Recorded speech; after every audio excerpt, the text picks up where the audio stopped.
नमस्कार, स्वागत है आप सभी का। आप देख रहे हैं हमारी खास पेशकश। मैं हूं प्रीति सिंह। लोकतंत्र जो सिर्फ चुनाव से नहीं चलता, लोकतंत्र चलता है संस्थाओं से, और उन संस्थाओं की जो आत्मा है वो है विधायिका। आज जब देश और दुनिया में लोकतांत्रिक संस्थाओं की विश्वसनीयता, उनकी प्रभावशीलता पर चर्चा की जो ज़रूरत है वो और ज़्यादा महसूस हो रही है, ठीक ऐसे समय में भारत में एक बहुत अहम राष्ट्रीय मंथन शुरू हो रहा है। 86वां अखिल भारतीय पीठासीन अधिकारी सम्मेलन यानी all India presiding officers conference यानी AIPOC, जो 19 से 21 जनवरी तक उत्तर प्रदेश की राजधानी लखनऊ में उत्तर प्रदेश विधानसभा परिसर में आयोजित किया जा रहा है। ये कोई साधारण सम्मेलन नहीं है, बल्कि ये वो मंच है जहां देश भर की विधानसभाओं और विधान परिषदों के पीठासीन अधिकारी एक साथ बैठकर ये सोच रहे हैं, विचार रहे हैं कि हमारी विधायिकाएं और मजबूत कैसे बने, कानून बनाने की प्रक्रिया और ज्यादा पारदर्शी कैसे हो, और जनता के प्रति जवाबदेही को कैसे और प्रभावी बनाया जाए। AIPOC क्या है और क्यों जरूरी है, इस पर अगर बात करें तो all India presiding officers conference Bharat की विधायी व्यवस्था का सबसे वरिष्ठ और सबसे अहम मंच। इसमें लोकसभा और राज्यसभाओं से जुड़े वरिष्ठ पदाधिकारी शामिल होते हैं। सभी राज्यों की विधानसभाओं के स्पीकर, विधान परिषदों के चेयरमैन, विधायी संस्थाओं के वरिष्ठ सचिव सम्मेलन के में कहीं ना कहीं शिरकत करते हैं, मंथन करते हैं। और इस बार अगर सम्मेलन के मुख्य विषयों पर नजर डालें तो वो बेहद प्रासंगिक हो जाते हैं, जैसे विधायी प्रक्रियाओं में टेक्नोलॉजी का इस्तेमाल, विधायकों की क्षमता निर्माण यानी कैपेसिटी बिल्डिंग, और जनता के प्रति विधायिका की जवाबदेही। यानी सवाल सिर्फ कानून बनाने का नहीं है, सवाल है लोकतंत्र को कैसे मिलकर और बेहतर बनाया जाए। और इस बार के सम्मेलन में अगर हम देखें तो लोकसभा अध्यक्ष ओम बिरला, राज्यसभा के उपसभापति हरिवंश, उत्तर प्रदेश की राज्यपाल आनंदीबेन पटेल, उत्तर प्रदेश के मुख्यमंत्री योगी आदित्यनाथ भी इसमें शिरकत कर रहे हैं। अब हम करेंगे AIPOC को लेकर चर्चा, आखिर ये क्यों और ज्यादा प्रासंगिक है, और जो विषय इस बार इस कॉन्फ्रेंस में उठाए गए हैं वो अपने आप में कितनी अहमियत रखते हैं। इन तमाम पहलुओं पर हम खास चर्चा करेंगे। 2 वरिष्ठ पत्रकार मेरे साथ चर्चा के लिए जुड़ रहे हैं। स्टूडियो में उमेश चतुर्वेदी जी हमारे साथ जुड़े हुए हैं। उमेश जी, स्वागत है आपका, धन्यवाद हमारे साथ इस चर्चा में जुड़ने के लिए। अक्कू श्रीवास्तव जी हमारे साथ ऑनलाइन जुड़े हुए हैं। अक्कू जी, आपका भी बहुत बहुत स्वागत और धन्यवाद हमारे साथ इस चर्चा में जुड़ने के लिए। उमेश जी, अगर देखें तो AIPOC की बात अगर हम करें तो जैसे मैंने कहा कि एनुअल कॉन्फ्रेंस भर नहीं है, ये एक तरह से भारत की विधायी आत्ममंथन की प्रक्रिया है। अब आपके अनुभव के जरिए उस आधार पर अगर हम समझना चाहें तो आज के समय में जब कार्यपालिका और न्यायपालिका पर अक्सर चर्चा हो रही है और लगातार ये कहा जा रहा है कि जो लोकतांत्रिक संस्थाएं हैं, कैसे लोकतंत्र को और मजबूत किया जाए देश के अंदर, तो AIPOC जैसे मंच विधायिका को उसकी संवैधानिक भूमिका याद दिलाने और उसे और मजबूती से कहीं ना कहीं साकार करने में कितने असरदार साबित हो सकते हैं? देखिए, भारत दुनिया का सबसे बड़ा लोकतंत्र है। भारत की जनसंख्या 140 करोड़ से कुछ ज़्यादा है, लेकिन इसमें 99.10 करोड़ मतलब करीब करीब 100 करोड़ के लोग मतदाता हैं। इस हिसाब से देखें तो ये दुनिया का सबसे बड़ा लोकतंत्र है। और हमने जो इस लोकतंत्र को, जिस लोकतांत्रिक व्यवस्था को स्वीकार किया है, उसमें संस्थाओं का खासतौर पर ज़्यादा जोर रहता है, उन पर ज़्यादा फोकस रहता है। और निजी जो लोकतांत्रिक प्रक्रिया है उससे कहीं ज़्यादा संस्थाओं की भूमिका महत्वपूर्ण होती है, जैसे संसद हुई या कार्यपालिका हुई या न्यायपालिका हुई। और लोकतांत्रिक व्यवस्था में संसद और विधानसभाएं सबसे ज़्यादा माकूल जगह है, सबसे ज़्यादा प्रभावी जगह है, सबसे ज़्यादा जवाबदेह जगह है, इसलिए क्योंकि इनके जो सदस्य होते हैं वो सीधे सीधे जनता से चुन करके आते हैं, जो लोकतंत्र की एक मतलब आप कह सकते हैं कि बुनियादी अवधारणा है, जिसमें जनता के द्वारा जनता के लिए। मुझे लगता है कि जब पीठासीन अधिकारियों का ऐसे समय में सम्मेलन हो रहा है, जब लोकतंत्र पर आप देखेंगे खासतौर पर पश्चिमी दुनिया में खास तरह से आक्रमण हो रहा है लोकतंत्र पर, और भारत में लोकतंत्र जो है, भले नैरेटिव में उसको लेकर के कुछ भी कहा जाए, लेकिन भारत में लोकतंत्र की जड़ें बहुत ही गहरी हैं। और एक चीज़ और हमें ध्यान में रखना चाहिए कि भारत का जो लोकतंत्र है वो सिर्फ आधुनिक संदर्भों में ही लोकतंत्र नहीं है, बल्कि हमारे यहाँ बज्जी का जो गणराज्य रहे हैं, या लिच्छवी के जो गणराज्य रहे हैं, या जो 10वीं सदी का अनुभव मंडपम रहा है कर्नाटक का, ये सब हमारे यहाँ की जो संसदीय प्रक्रिया है, जो परंपरा है, उसका एक मतलब एक तरह से कहें कि एक ऐसा साक्ष्य है जिसे हम ये कह सकते हैं कि भारतीय लोकतंत्र आत्मा से लोकतांत्रिक है। भारत की जो जनता है, भारत की जो सोच है, उसके आत्मा में ही लोकतंत्र है। और ऐसे माहौल में जबकि पश्चिमी लोकतंत्र जिसको हमने भी अपना रखा है, जो हमारी संसदीय प्रणाली है, वो पश्चिमी लोकतंत्र की एक तरह से प्रतिरूप है, उसी का विस्तार है।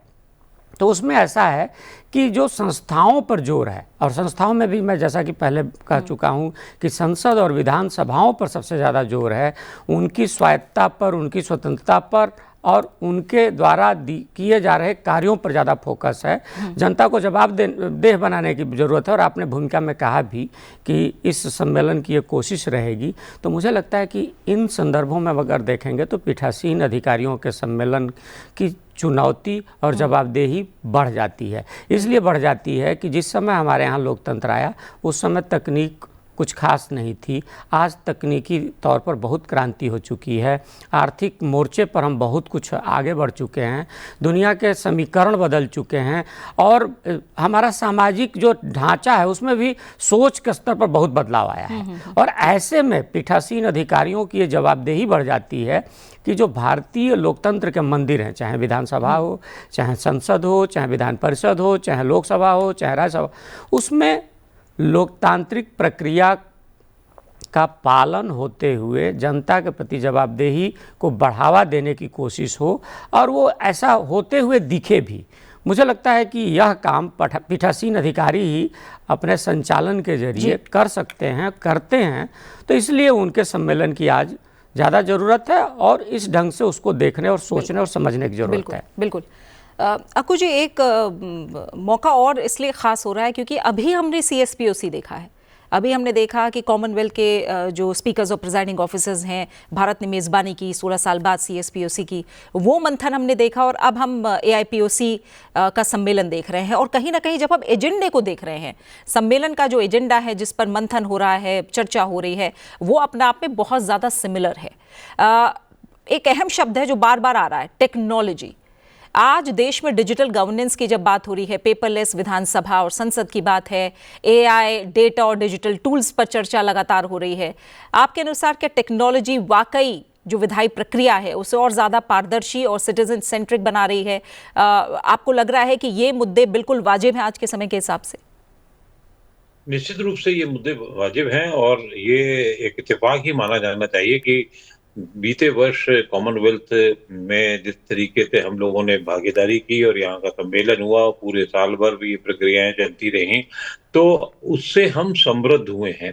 और उससे समृद्ध होने के बाद हमारे यहाँ ये बहुत जरूरी होगा कि हम उसमें से जो हमने हासिल किया है, जो हम समझ सके हैं, हमारी जो समझ बढ़ी है, उस समझ को हम फिर जो है यहाँ पर लागू करें और देखें। वो पूरी की पूरी जिम्मेदारी, देखिए देश में लोकतंत्र की जिम्मेदारी मूल रूप से 3 या कहिए 4 आप स्तंभों पर होती है, अगर मीडिया भी उसको जोड़ लें, लेकिन मूल रूप से 3 स्तंभ है। मीडिया तो उसका है ही, वो एक निगरानी का तंत्र होता है। लेकिन इन सब में जब भी कोई बात होती है या जब भी कोई दुविधाएं होती हैं तो पूरा का पूरा दारोमदार जो है वो विधायिका पर आता है। कार्यपालिका को उसे लागू करना पड़ता है, न्यायपालिका को आपको कानून आपने कैसे बनाए हैं, किस तरीके के बनाए हैं, जब वो विधायिका से पारित हो जाते हैं तो उसमें उसकी देखरेख का होता है और सही गलत का निर्णय देने का होता है। और मीडिया अपने तरीके से अलग काम करती रहती है देख-रेख का। ये मूल रूप से लोकतंत्र की रक्षा करते हैं। लेकिन विधायिका में अगर आप आज की तारीख में बहुत समृद्ध नहीं होंगे तकनीकी रूप से, और तकनीकी रूप से अगर आप उसको जानकारी उसकी नहीं रखेंगे तो निश्चित रूप से स्थितियां बहुत खराब हो जाएंगी और हम पीछे हो जाएंगे, बल्कि विपरीत स्थितियां भी हो सकती हैं, क्योंकि AI का जमाना आ गया है और उसमें क्या से क्या हो जाता है। तो इसलिए मुख्य रूप से पारदर्शिता, दक्षता और पहुंच बढ़ाने के लिए हमें बहुत सारे काम करने होंगे, चाहे इसके लिए ऐप्स बनाए जाएं, चाहे उसके लिए डेटा स्टोरेज हम कैसे करें, कहाँ करें, अपने देश में करें, या जो हालात अभी चल रही है वो बाहर रखने पर उस पर करें, या ये कि ऊपर करें, ऊपर इन द सेंस ये क्लाउड आधारित चीज़ों पर वहाँ पर करें, और वहाँ करें तो कैसे होगा। तो ये सब बहुत खर्चीले काम भी हैं और इनको करने के लिए जो लगन, क्षमता और जो तकनीकी के साथ-साथ उसकी दक्षता जो करी जानी है, खासतौर से पीठासीन अधिकारियों को, विधायकों को, सांसदों को और उनको समझ उसकी बढ़ाना। देखिए, वोट से जीत के आना एक दूसरी चीज़ है, लेकिन उसके समझ को तकनीकी की समझ सब विधायक या सांसद जो भी होते हैं माननीय होते हैं और वो अपने आप में बहुत सारी चीज़ों को जानते समझते हैं। ऐसा नहीं समझना चाहिए कि हम वो लोग वो नहीं जानते हैं, लेकिन उनको और समृद्ध करना और उनको तकनीकी से दक्ष करना ये केंद्र की या सरकारों की ज़िम्मेदारी होती है और ख़ास तौर से लोकसभा, विधानसभा, राज्यसभा वगैरह-वगैरह सबकी होती है और उनको ही उस पर आगे बढ़ के काम करना चाहिए और अच्छी बात है कि संसद इस दिशा में आगे चल रही है और बहुत सारा काम मुझे जो सबसे ज़्यादा ज़रूरी लगता है वो आप कैसे क्लाउड आधारित ऐप्स बना सकते हैं, उनका उपयोग कैसे कर सकते हैं, काम करेंगे तो आपको बहुत सारी सूचनाओं का आदान-प्रदान कैसे होगा, ये एक अलग दिशा में काम हो रहा है और जैसे कि हम सब जानते हैं कि कई जगह जी। ई-विधानसभा का प्रयोग हुआ है और जिससे समय में अपडेट और पारदर्शिता तो होती ही है, साथ-साथ वो वहीं के लिए नहीं होता है, वो उनकी विधानसभाओं के लिए, उनके जनता के लिए, उनको काम करने में फीडबैक जो आता है उसके लिए बहुत ज़रूरी होता है। बिल्कुल। अ, उमेश जी, अगर हम और विषयों को देखें सेमिनार के, तो विधायकों की जो कैपेसिटी बिल्डिंग है, ये सम्मेलन का दूसरा बड़ा विषय है।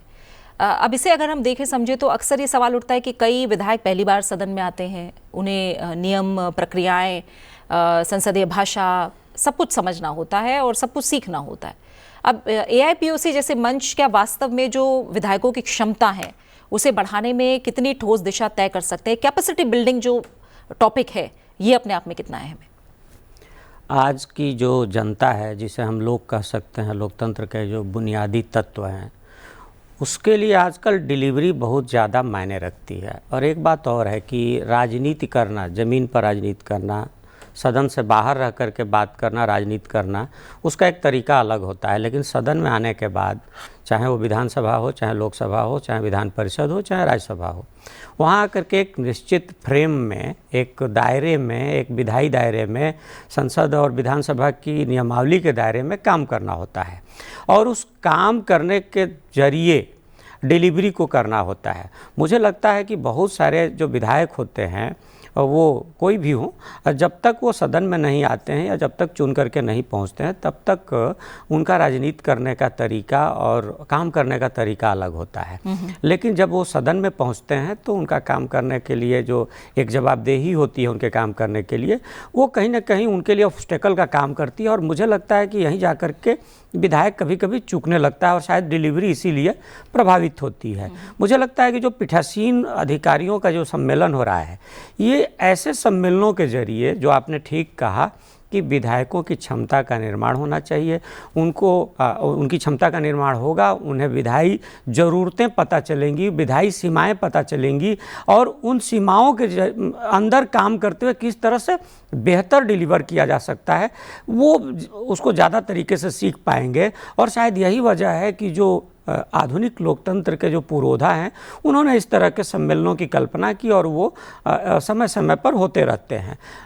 चूँकि आज का ज़माना टेक्नोलॉजी, तकनीक केंद्रित हो चुका है और डिलीवरी में तकनीक का बड़ा योगदान है और उसको ये दुर्भाग्य की बात है कि इतना तकनीक केंद्रित होने के बावजूद अभी भी हम में से बहुत सारे लोग ऐसे हैं जो तकनीक को लेकर के बहुत ज़्यादा एक तरह से सहज नहीं है। खासतौर पर विधानसभा या संसद में जब कोई काम करता है तो उसको और ज़्यादा सहज होना पड़ता है और ऐसे सम्मेलन उस सहजता को बढ़ावा दे सकते हैं। और मुझे लगता है कि इसकी जो एजेंडा जो जिस तरह से तय किया गया है, उसकी भी कोशिश यही है। तो इन अर्थों में, इन संदर्भों में देखा और समझा जा सकता है इन सब चीज़ों को। तो सीधे आइए, इस समय हम लखनऊ रुक करते हैं। मेरे सहयोगी नवविक्रम सिंह इस पूरे एआईपीओसी को कवर कर रहे हैं। नवविक्रम, थोड़ा हमें बताइए, लखनऊ इस बार मेज़बान बना है एआईपीओसी का, जो कि 86वां सम्मेलन है, और हम जानते हैं, हम लोगों ने बहुत करीबी से अभी सीएसपीओसी को भी देखा समझा है, बस अभी 2 दिन पहले ही जो पूरा आयोजन हुआ। ये जो प्रिजाइडिंग ऑफिसर्स और स्पीकर्स के जरिए हम तमाम जो सेमिनार के विषय रहे हैं उन्हें भी हमने बहुत गहराई से देखा समझा, और इस बार जो एआईपीओसी के विषय हैं बहुत ज्यादा अपने आप में सिमिलर हैं। किस तरह से खास हो रहा है लखनऊ में होने वाला ये एआईपीओसी का सम्मेलन? क्या बड़ी बात है?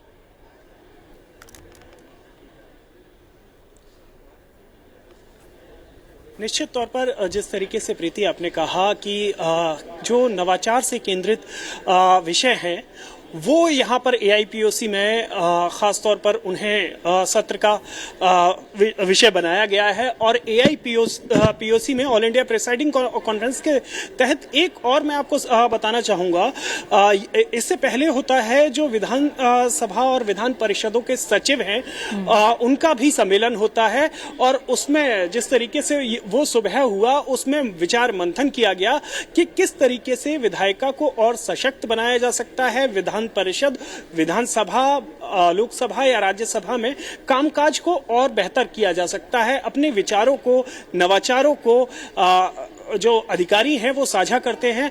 और मैं आपको बताना चाहूंगा कि जिस तरीके से खास तौर पर एआई को लेकर जो विषय रहा आज के सुबह की बैठक में, जिसमें विचार मंथन हुआ नवाचारों को लेकर, जिसमें विधान परिषद और विधानसभा के सचिव मौजूद थे, कि किस तरीके से कस्टमाइज्ड एआई का इस्तेमाल किया जा सकता है विधान मंडलों में। और वही जो उस पर लेकर सभी कई सदस्य जो उसमें मौजूद थे उन्होंने बताया कि जो उन्होंने अपने राज्यों में तकनीक को लेकर नवाचार किए हैं, तकनीक को लेकर जो नई नई पहल की हैं उन्हें साझा किया।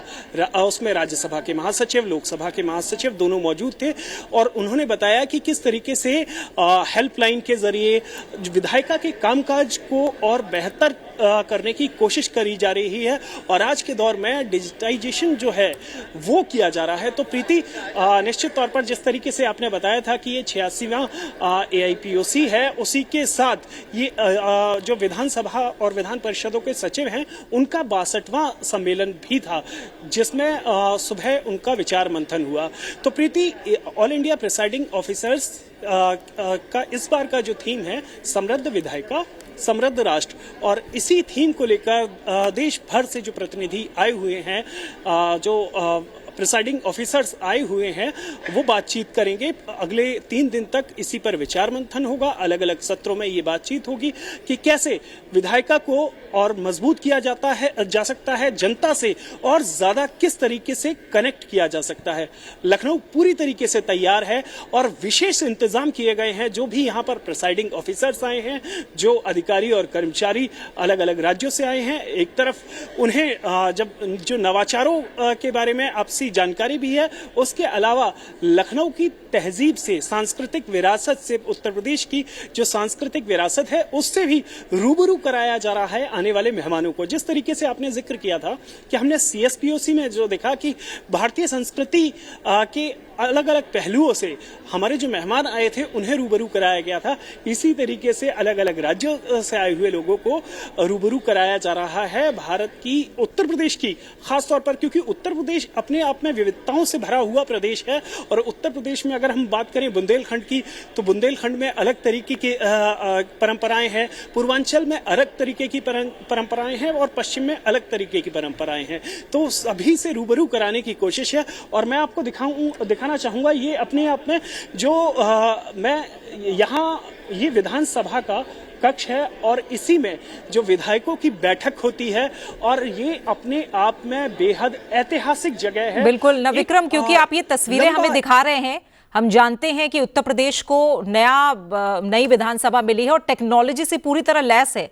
हम एआई की बात कर रहे हैं, टेक्नोलॉजी की बात कर रहे हैं। जो नई विधानसभा है ये उत्तर प्रदेश की, वो भी टेक्नोलॉजी से पूरी तरह लैस दिखाई दे रही है हमें। बिल्कुल, मैं आपको दिखाना चाहूंगा और अपने कैमरामैन को कहूंगा कि जो ये टैबलेट्स हैं इन पर जरा दिखाएं कि हर एक विधायक की जो आप देखेंगे टैबलेट यहाँ मौजूद है हर एक सीट पर। और उस टैबलेट में मैं अपने कैमरा पर्सन से कहूंगा कि ये पूरी जो तस्वीर है ये दिखाएं, आप ये दिखाएं। और हमारे साथ सदस्य भी एक मौजूद हैं जो अलीगढ़ से विधानसभा सदस्य हैं। अनिल पाराशर अलीगढ़ से। अनिल जी कैसे हैं? मैं बढ़िया हूँ। अनिल जी, जिस तरीके से उत्तर प्रदेश ने नवाचार किए हैं, तकनीक का प्रयोग किया है, वो आपको कैसा कितना बदलाव आप देख रहे हैं उत्तर प्रदेश की विधानसभा? देखिए, उत्तर प्रदेश अपने आप में एक ऐतिहासिक उत्तर प्रदेश है, विविधता वाला उत्तर प्रदेश है। और मैं समझता हूँ कि यहाँ जितनी भी भाषाएं हैं, जितनी भी यहाँ के कल्चरल एक्टिविटी है, उन सबको एक समावेश इस उत्तर प्रदेश की विधानसभा में देखने को मिलेगा। और एक ऐतिहासिक विधानसभा के अंदर इतिहास को समेटे हुए विधानसभा यहाँ पर देखने को मिलेगी। और भवन देख रहे हैं, हेरिटेज भवन यहाँ का, मैं समझता हूँ भारत की सबसे सुंदर विधानसभाओं में इसकी गिनती होती है। और एआई और तकनीकी से लैस हर सदस्य के बाद टैबलेट मिलेगा और सारा काम बहुत व्यवस्थित यहाँ पर होता है। और नेवा के माध्यम से सारे विधानसभा संचालन होता है, सारी कार्रवाई का संचालन होता है। और निश्चित रूप से कह सकते हैं कि हम सब लोग एक ऐतिहासिक विधानसभा के सदस्य हैं। निश्चित तौर पर आप देख सकते हैं, प्रत्यक्ष को प्रमाण की क्या जरूरत है। प्रीति, जिस तरीके से सदस्य ने बताया, विधानसभा सदस्य हैं, उन्होंने बताया कि एक तरफ सांस्कृतिक विरासत को भी यहाँ विधानसभा में प्रस्तुत किया जाता है, वही उसे बचाए रखने की और उसे अगली पीढ़ी तक पहुंचाने की कोशिश है। वही नवाचार में भी उत्तर प्रदेश विधानसभा किसी से पीछे नहीं है। और यहाँ लगातार जो देश में सबसे पहले विधानसभाओं में डिजिटलीकरण किया गया, उसमें से उत्तर प्रदेश विधानसभा शामिल है। तो निश्चित तौर पर एक गौरवशाली अतीत के साथ, नवाचार के साथ ये उत्तर प्रदेश विधानसभा आपके सामने है। कुछ ही देर में आप देख सकते हैं मेरे पीछे जो प्रथम सत्र है, उद्घाटन सत्र है, उसे लोकसभा अध्यक्ष उसकी अध्यक्षता करेंगे। और निश्चित तौर पर उन्हें सुनने के लिए उत्तर प्रदेश के विधानसभा सदस्य भी आए हुए हैं। जी प्रीति। बिल्कुल नविक्रम, लगातार हम अपडेट के लिए आपके पास आते रहेंगे, आप बने रहिए हमारे साथ। अक्कू जी, आपने अभी सुना, नविक्रम ने हमें बहुत सारी जानकारी दी है। और जैसा कि उन्होंने भी बताया कि एक थीम, एक जो सत्र है वो है accountability of legislature towards the public, यानी अकाउंटेबिलिटी को लेकर भी काफ़ी अहम मंथन यहाँ पर हम होता हुआ देखेंगे। और लोकतंत्र में सबसे बड़ा सवाल होता है अकाउंटेबिलिटी। अब विधायिका जनता के प्रति कितनी जवाबदेह है, ये सवाल आज हम देखते हैं कि सोशल मीडिया से लेकर संसद तक गूंजता है। इस बार सम्मेलन में accountability of legislature towards the public एक प्रमुख मुद्दा है। आप इस मसले को कैसे देख रहे हैं? क्या विधायिका खुद की जवाबदेही तय करने को लेकर गंभीर है, या जनता की अपेक्षाएं और विधायिका की कार्यशैली के बीच एक गैप अभी भी मौजूद है जिसे भरने की जरूरत है? निश्चित रूप से ये गैप बहुत बड़ा है। अभी भी आप देखिए, लोगों का ये कहना होता है कि सांसद कितने जवाब दें, विधायक कितने जवाब दें, और ये अकाउंटेबिलिटी का सवाल जो है अक्सर उठाया जाता है। अगर कोई घटना, दुर्घटना या कोई काम नहीं हो पाता है तो उसके लिए किसको कहा जाता है? सांसद विधायकों को कहा जाता है। और आज इसकी ऐसा नहीं कि जरूरत नहीं समझी गई, पहले भी समझी गई, लेकिन वो लागू कैसे हो पाए ये बहुत बड़ी बात है। मुझे ये सुनकर आपके संवाददाता से बहुत अच्छा लगा कि वो नेवा की बात कर रहे हैं, ई विधान की बात कर रहे हैं। और अगर किसी एक ग्रामीण क्षेत्र का विधायक जो है इस तरीके की बात करता है, समझने की कोशिश करता है, तो ये अपने आप में बहुत ही पॉजिटिव संकेत है, जो हमें अगर मैंने पिछले 47-48 साल में ये पत्रकारीय जीवन के दौरान बहुत सारी विधानसभाओं को देखा है, समझा है। लेकिन पहले जो इग्नोरेंस होती थी, पहले जो कोशिश की जाती थी अरे टाल देने की, नहीं हम अपनी बात कह देंगे, जो भी आएगा वो कह देंगे, अब वो नहीं है। धीरे धीरे उनको लगता है कि अगर हमने सदन में कहा है तो उसकी जिम्मेदारी है, सदन में रहना हमारी जिम्मेदारी है, सवाल उठाना हमारी जिम्मेदारी है। सवाल कैसे उठाए जाए ये इनको पता होना चाहिए, कब उठाया जाए, कहाँ उठाया जाए, किस तरीके से काम किया जाना चाहिए, वो उनकी जिम्मेदारी है। और ऐसी स्थिति में अकाउंटेबिलिटी अपने आप में बहुत बड़ा शब्द है। अगर इस पर सही में जिस तेजी से तकनीकी का परिवर्तन हो रहा है और हम लोग काम कर रहे हैं, तो उसमें निश्चित रूप से उतना ही जिम्मेदारी होगी, उतना ही जवाबदेही होगी। कभी भी कोई भी आपका मतदाता, कोई भी आपका नागरिक जो है किसी भी विधायक सांसद से पूछ सकता है कि तुमने बताओ क्या किया एकदम से। तो वो अपनी जवाबदेही बता सकता है, तुमने अपने क्षेत्र के लिए क्या किया वो बता सकता है, वो देश के बात का जो होता है वो बता सकता है, वो तमाम मुद्दों के बारे में बात कर सकता है। ये तब सभी संभव होगा जब आप तकनीकी रूप से दक्ष होंगे और आप किसी भी चीजों से आगे आने वाली चुनौतियां, खास तौर से जो चुनौतियां जो हैं आर्टिफिशियल जो इंटेलिजेंस के सहारे आप के सहारे आपको बचा भी रही हैं लेकिन आपको फंसा भी रही हैं। बहुत सारी ऐसी दिक्कतें होने जा रही हैं जिसको हमको समझना होगा। तो ऐसे में हम क्या सतर्कता बरतें, कैसे हम काम करें, और उन सब से ज्यादा जो है हम डेटा बेस करके हम बता सकते हैं कि एआई का उपयोग कैसे हम विधायी प्रक्रियाओं को बेहतर बनाने के लिए कर सकते हैं या अधिक प्रभावी कानून बनाने के लिए करा जा सकता है। लेकिन ये भी एक सवाल उठेंगे कि ये क्या सचमुच समाज के लिए उपयोगी कितना है। मैं फिर और इन सब के ऊपर एक सवाल जो लगातार उठता चला जाएगा वो है जवाबदेही का। तो वो उस पर कैसे काम किया जाए ये अपने आप में बहुत महत्वपूर्ण रहेगा। बिल्कुल उमेश जी, जैसा अक्कू जी भी कह रहे हैं, क्योंकि ये 86वां सम्मेलन है और इतिहास को अगर हम देखें तो एआईपीओसी ने कई बार सदन की कार्यवाही, आचार संहिता, संसदीय परंपरा, इन तमाम चीज़ों को लेकर जो ज़रूरी भी है काफ़ी अहम सुझाव दिए गए हैं। लेकिन अगर ज़मीन पर हम सच्चाई देखें, कई विधानसभाओं में, संसद में भी हमने देखा जिस तरह से गतिरोध, हंगामा, वॉकआउट, स्थगन ये आम सी बात बन चुके हैं। तो ऐसे सम्मेलनों की का जो आउटकम आता है, जो निष्कर्ष आता है, वो सदनों की संस्कृति को वास्तव में कितना बदल पाते हैं, राजनीतिक या फिर हम कहें कि राजनीतिक व्यवहार उस पर हावी हो जाता है। कैसे इसे हम ये कहें कि असरदार बनाया जाए जो निष्कर्ष आए? इसका जवाब देने से पहले कुछ चीज़ें याद कर लेना चाहूँगा और बताना चाहूँगा। जैसे जब 1974 में जयप्रकाश नारायण ने संपूर्ण क्रांति आंदोलन की शुरुआत की थी तो उसमें एक चीज़ था राइट टू रिकॉल का भी, और वो राइट टू रिकॉल था मतलब जो जनप्रतिनिधि अपनी जनता के की आकांक्षाओं के प्रति खरा नहीं उतर पाता है, जनता के पास ये अधिकार होना चाहिए कि उनको रिकॉल कर सके। ये रिकॉल करने की बात क्यों हुई थी, जिसकी हम लोग बात कर रहे हैं कि डिलीवरी के सिस्टम की बात है। और दूसरा क्या है कि राजनीतिक दलों से और ख़ासतौर पर सदनों में पहुँचे हुए राजनेताओं से एक मर्यादित और एक तरह से कहें नैतिक व्यवहार की अपेक्षा की जाती है। जैसा कि आपने कहा कि अशोभनीय व्यवहार होता है, तो कई विधानसभाओं में तो बहुत कुछ घटित हो चुका है। हालांकि सौभाग्य से और ये अच्छी बात है कि अब ऐसी घटनाएं कम दिख रही हैं, लेकिन एक चीज़ और है कि अभी सदनों में कामकाज को बाधित करने की अलोकतांत्रिक ढंग से प्रक्रिया खूब चलती है। और ऐसे संदर्भों में जब देखें तो पीठासीन अधिकारियों के सम्मेलन में विधायकों को और सांसदों को इन सब विषयों से, इन सब पहलुओं से सेंसिटाइज करने की ज़रूरत पड़ती है, होता भी है, और कुछ ना कुछ तो असर पड़ता ही है। ये ठीक है कि पूरी तरह से सब कुछ एकदम से बदल नहीं जाएगा कि ये बिजली का बटन है कि लाल रंग के बटन को दबाएंगे तो एक बल्ब जलेगा और दूसरे वाला को जलाएंगे तो तीसरा जलेगा, ऐसा नहीं है। मानव स्वभाव है, ये निरंतर प्रक्रिया है, लगातार चलती हुई प्रक्रिया से ही चीज़ें बदल सकती हैं। तो ऐसे सम्मेलन होते रहने चाहिए। और ऐसा लगता है कि पीठासीन अधिकारियों के सम्मेलन का असर भी हुआ है कि आज से जो 20-25 साल पहले जिस तरह के हंगामे होते थे या जिस तरह से सदनों के कामकाज को रोका जाता था, उसमें बहुत कुछ बदलाव आया है। जो आपने कहा कि आचार संहिता के में सुझाव दिए गए, जैसे कि अब वेल में घुसने की घटनाएं अब बहुत कम होती हैं। वेल में घुसना अपने आप में अब मान लिया जाता है कि वो सदस्य जो वेल में घुसता है वो अपने आप निलंबित हो जाएगा। तो ये सब चीज़ें इन सम्मेलनों के जरिए ही सामने आए हैं, और किस तरह से सदनों के कामकाज को ज़्यादा प्रभावी बनाया जा सके, जनता के प्रति विधायिका को और विधायकों को या चुने हुए सांसदों को और ज़्यादा जवाबदेह बनाया जा सके।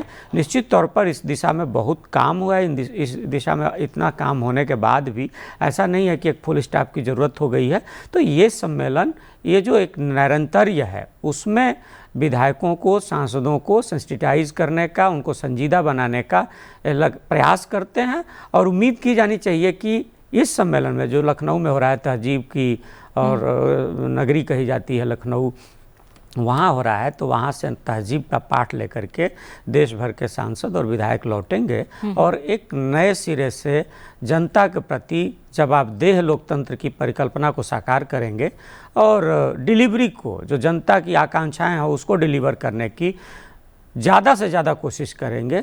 ये कम से कम ये संजीदगी लेकर के वहाँ से चलेंगे और ये होता है। तो इसीलिए उम्मीद का दामन हमें नहीं छोड़ना चाहिए। बिल्कुल। एक बार फिर से हम रुक करेंगे नवविक्रम, जो कि लखनऊ में मौजूद हैं, जहां AIPOC हो रहा है, वो वहां पर विधानसभा परिसर में मौजूद हैं खुद। नवविक्रम, जैसा हम बात कर रहे थे लखनऊ को लेकर, तो इस बार लखनऊ में ये सम्मेलन होना, उत्तर प्रदेश की भूमिका इस बार कहीं ना कहीं केंद्र में है। देश की सबसे बड़ी विधानसभा वाले राज्य में ये आयोजन हो रहा है, जो अपने आप में एक संदेश भी दे रहा है। इसे हम कैसे देखें और समझें?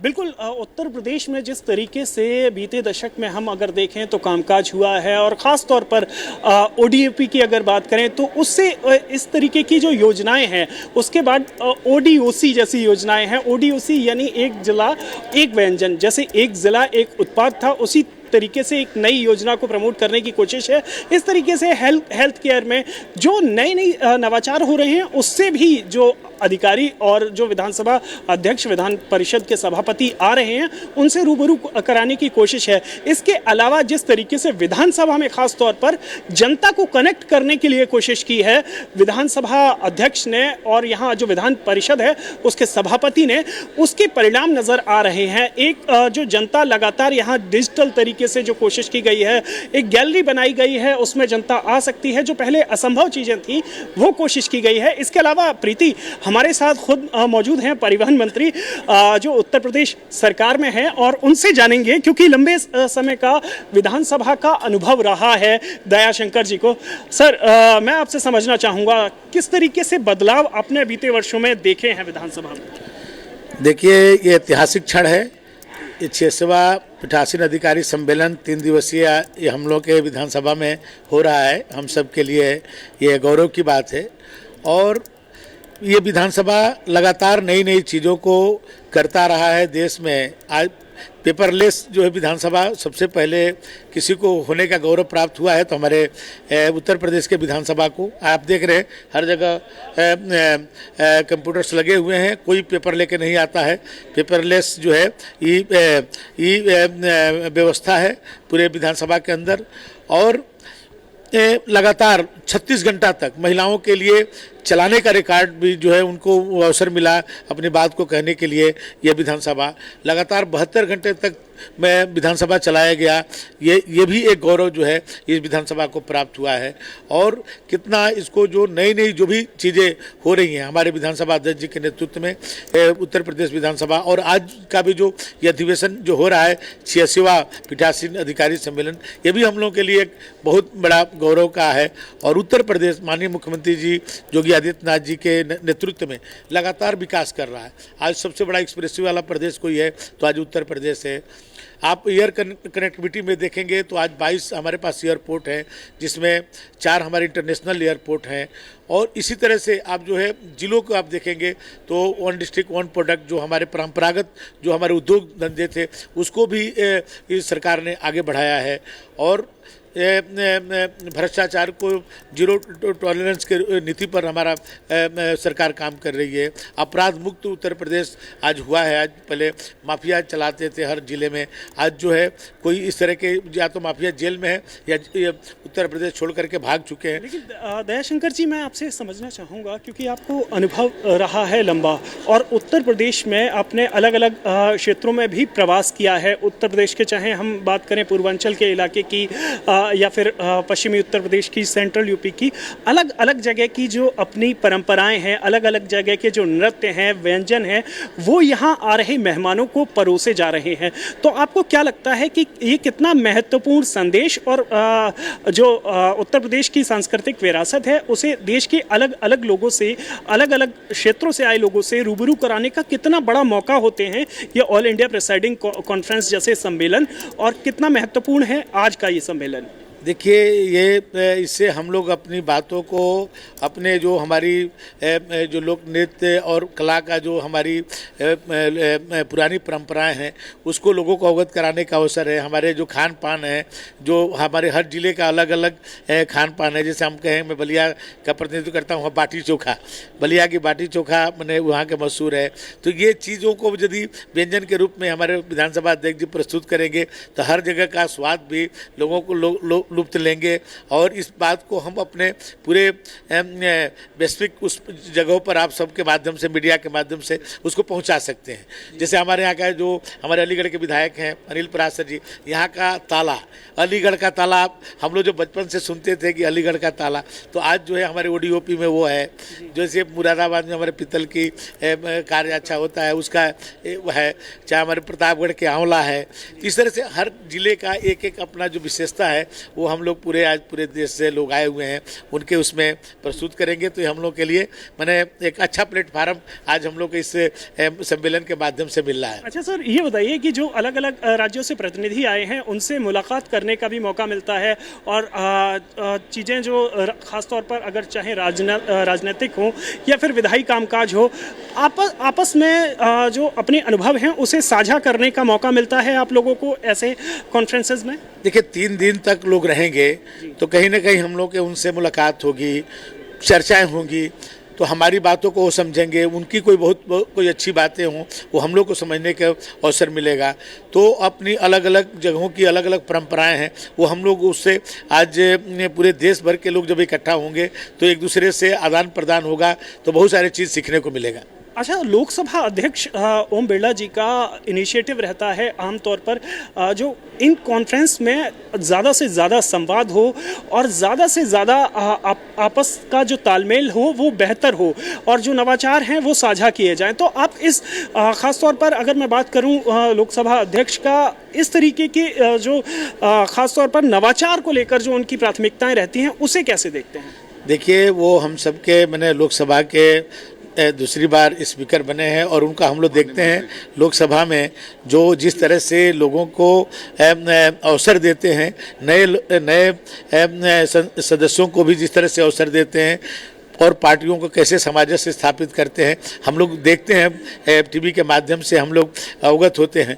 और ये सब चीज़ें जो भी आज देश में हो रहा है उसमें सबसे बड़ा महत्वपूर्ण भूमिका उनकी है कि ऐसे चीज़ों को वो बढ़ावा दे रहे हैं और खुद स्वयं आज तीसरी बार हम लोग के इस विधानसभा में वो आएंगे इसको उद्घाटन करने के लिए। तो हम सब के लिए तो सौभाग्य है कि हम लोग के ही कार्यकाल में वो तीसरी बार इसमें आएंगे। तो कितना स्नेह रखते हैं, पहले कभी कोई स्पीकर होता होगा तो शायद पूरे कार्यकाल में कभी वो नहीं पहुंच पा रहा होगा, लेकिन आज ये तीसरी बार हमारे जो उत्तर प्रदेश के विधानसभा में वो आएंगे तो हम लोग के लिए गर्व की बात है और कुछ जो मार्गदर्शन देंगे उसके अनुसार हम लोग आगे कार्य करेंगे। और एक और अहम सवाल, अभी हाल ही में CSPOC यानी कॉमनवेल्थ जो कंट्रीज़ हैं उनके प्रतिनिधि, उनके जो प्रिसाइडिंग ऑफिसर्स हैं वो देश में इकट्ठा हुए राजधानी दिल्ली में और उन्हें भी भारत की जो सांस्कृतिक विरासत है उससे रूबरू कराया गया और उसके बाद अब हम यहाँ AIPOC में हैं। तो इस तरीके के उस कार्यक्रम को किस तरीके से देखते हैं कि जो हमारी भारत की सांस्कृतिक विरासत लोकसभा अध्यक्ष के नेतृत्व में ही बाकी जो देश हैं उनको दिखाई गई, बताई गई, समझाई गई, तो इस तरीके के इनिशिएटिव और उसकी अपार सफलता को किस तरीके से देखते हैं? देखिए, आज ये मैं कह सकता हूँ कि माननीय नरेंद्र मोदी जी और माननीय ओम बिरला जी के कारण ही आज पूरे देश में भारतीय लोकतंत्र को, भारतीय संस्कृति को, भारतीय सभ्यता को आज लोग जान रहे हैं। आप कोरोना काल में आप देखे होंगे कि जिस तरह से अमेरिका के व्हाइट हाउस में हमारे ऋग्वेद के पाठ किए गए, हमारे जो योग के माध्यम से 176 देशों के राष्ट्राध्यक्ष योग कर रहे हैं, तो एक तरह से भारत को संस्कृति और परंपरा को पूरे दुनिया मान रही है। यानी भारत विश्व गुरु की तरफ जा रहा है, भारत की अच्छी चीज़ों को आज पूरे दुनिया में पहुँचाया जा रहा है। अच्छा, एक और अहम सवाल, एक संदेश जो उत्तर प्रदेश की जनता की तरफ से इस सम्मेलन में आए हुए जो प्रिसाइडिंग ऑफिसर हैं, जो सेक्रेटरीज हैं, उनको देना चाहें आप? देखिए, ये बहुत ही ऐतिहासिक विधानसभा है और देश की सबसे बड़ी विधानसभा है और देश के सबसे बड़े जनसंख्या वाला प्रदेश की विधानसभा है। और यहाँ से जो लोग भी आएंगे तो एक नई चीज़ें जो हम लोगों ने नवाचार किया है उसको अवगत होकर के जाएंगे। और अपने अपने विधानसभाओं में भी जो हम लोगों ने अच्छे काम किए हैं, हमारे विधानसभा अध्यक्ष जी ने, माननीय जोगी जी ने जो किया है, उसको अपने यहाँ भी इसको जो है अनुसरण करेंगे। ये उनके लिए सबसे अच्छी चीज़ होगी। धन्यवाद हमसे बात करने के लिए, शुक्रिया दयाशंकर जी। तो प्रीति, में एक जो महिला सदस्य हैं विधान परिषद की, अच्छा मैं कोशिश करूंगा प्रीति कि जो महिला सदस्य हैं विधान परिषद या विधानसभा की, उनसे भी, क्योंकि महिलाओं को लेकर खास तौर पर प्राथमिकता है। और हमने देखा एक रिकॉर्ड जो करीब 24 घंटे का करीब सेशन हुआ, लगातार उस सत्र में विशेष तौर पर महिलाओं से जुड़े हुए ही मुद्दे उठाए गए, उस पर भी बात करेंगे। AIPOC के बारे में फिलहाल हम देख सकते हैं कि पक्ष और विपक्ष दोनों तरफ के विधायक आए हुए हैं इस सम्मेलन में। ये दिखाता है कि भारत की जो डेमोक्रेसी है वो काफ़ी मजबूत है, और उस डेमोक्रेसी का, उस लोकतंत्र का एक बेहतरीन उदाहरण आप सामने देख रही हैं कि बड़ी संख्या में जो विधानसभा के सदस्य हैं वो, और विधान परिषद के जो सदस्य हैं वो इस सम्मेलन में कुछ नया सीखने, कुछ नया जानने, और लोकसभा अध्यक्ष जो कि अध्यक्षता कर रहे हैं, और जो सभी लोग आए हुए हैं, जो पीठासीन अधिकारी, उनकी बातों को सुनने के लिए यहाँ पर आए हुए हैं। प्रीति, बस अब कुछ ही पलों में हम देखेंगे कि औपचारिक उद्घाटन इस का हम होते देखेंगे नविक्रम। इस बीच आपने तमाम जो वहाँ मौजूद प्रतिनिधि हैं, डेलीगेट्स हैं, उनसे लगातार बातचीत की है। इस बातचीत के आधार पर थोड़ा बताइए कि इनके बीच किन मुद्दों को लेकर सबसे ज़्यादा उत्साह या गंभीरता दिखाई दे रही है? क्या तकनीक या क्षमता निर्माण और जवाबदेही जैसे विषय वास्तव में भी वहाँ चर्चा का केंद्र बने हुए हैं?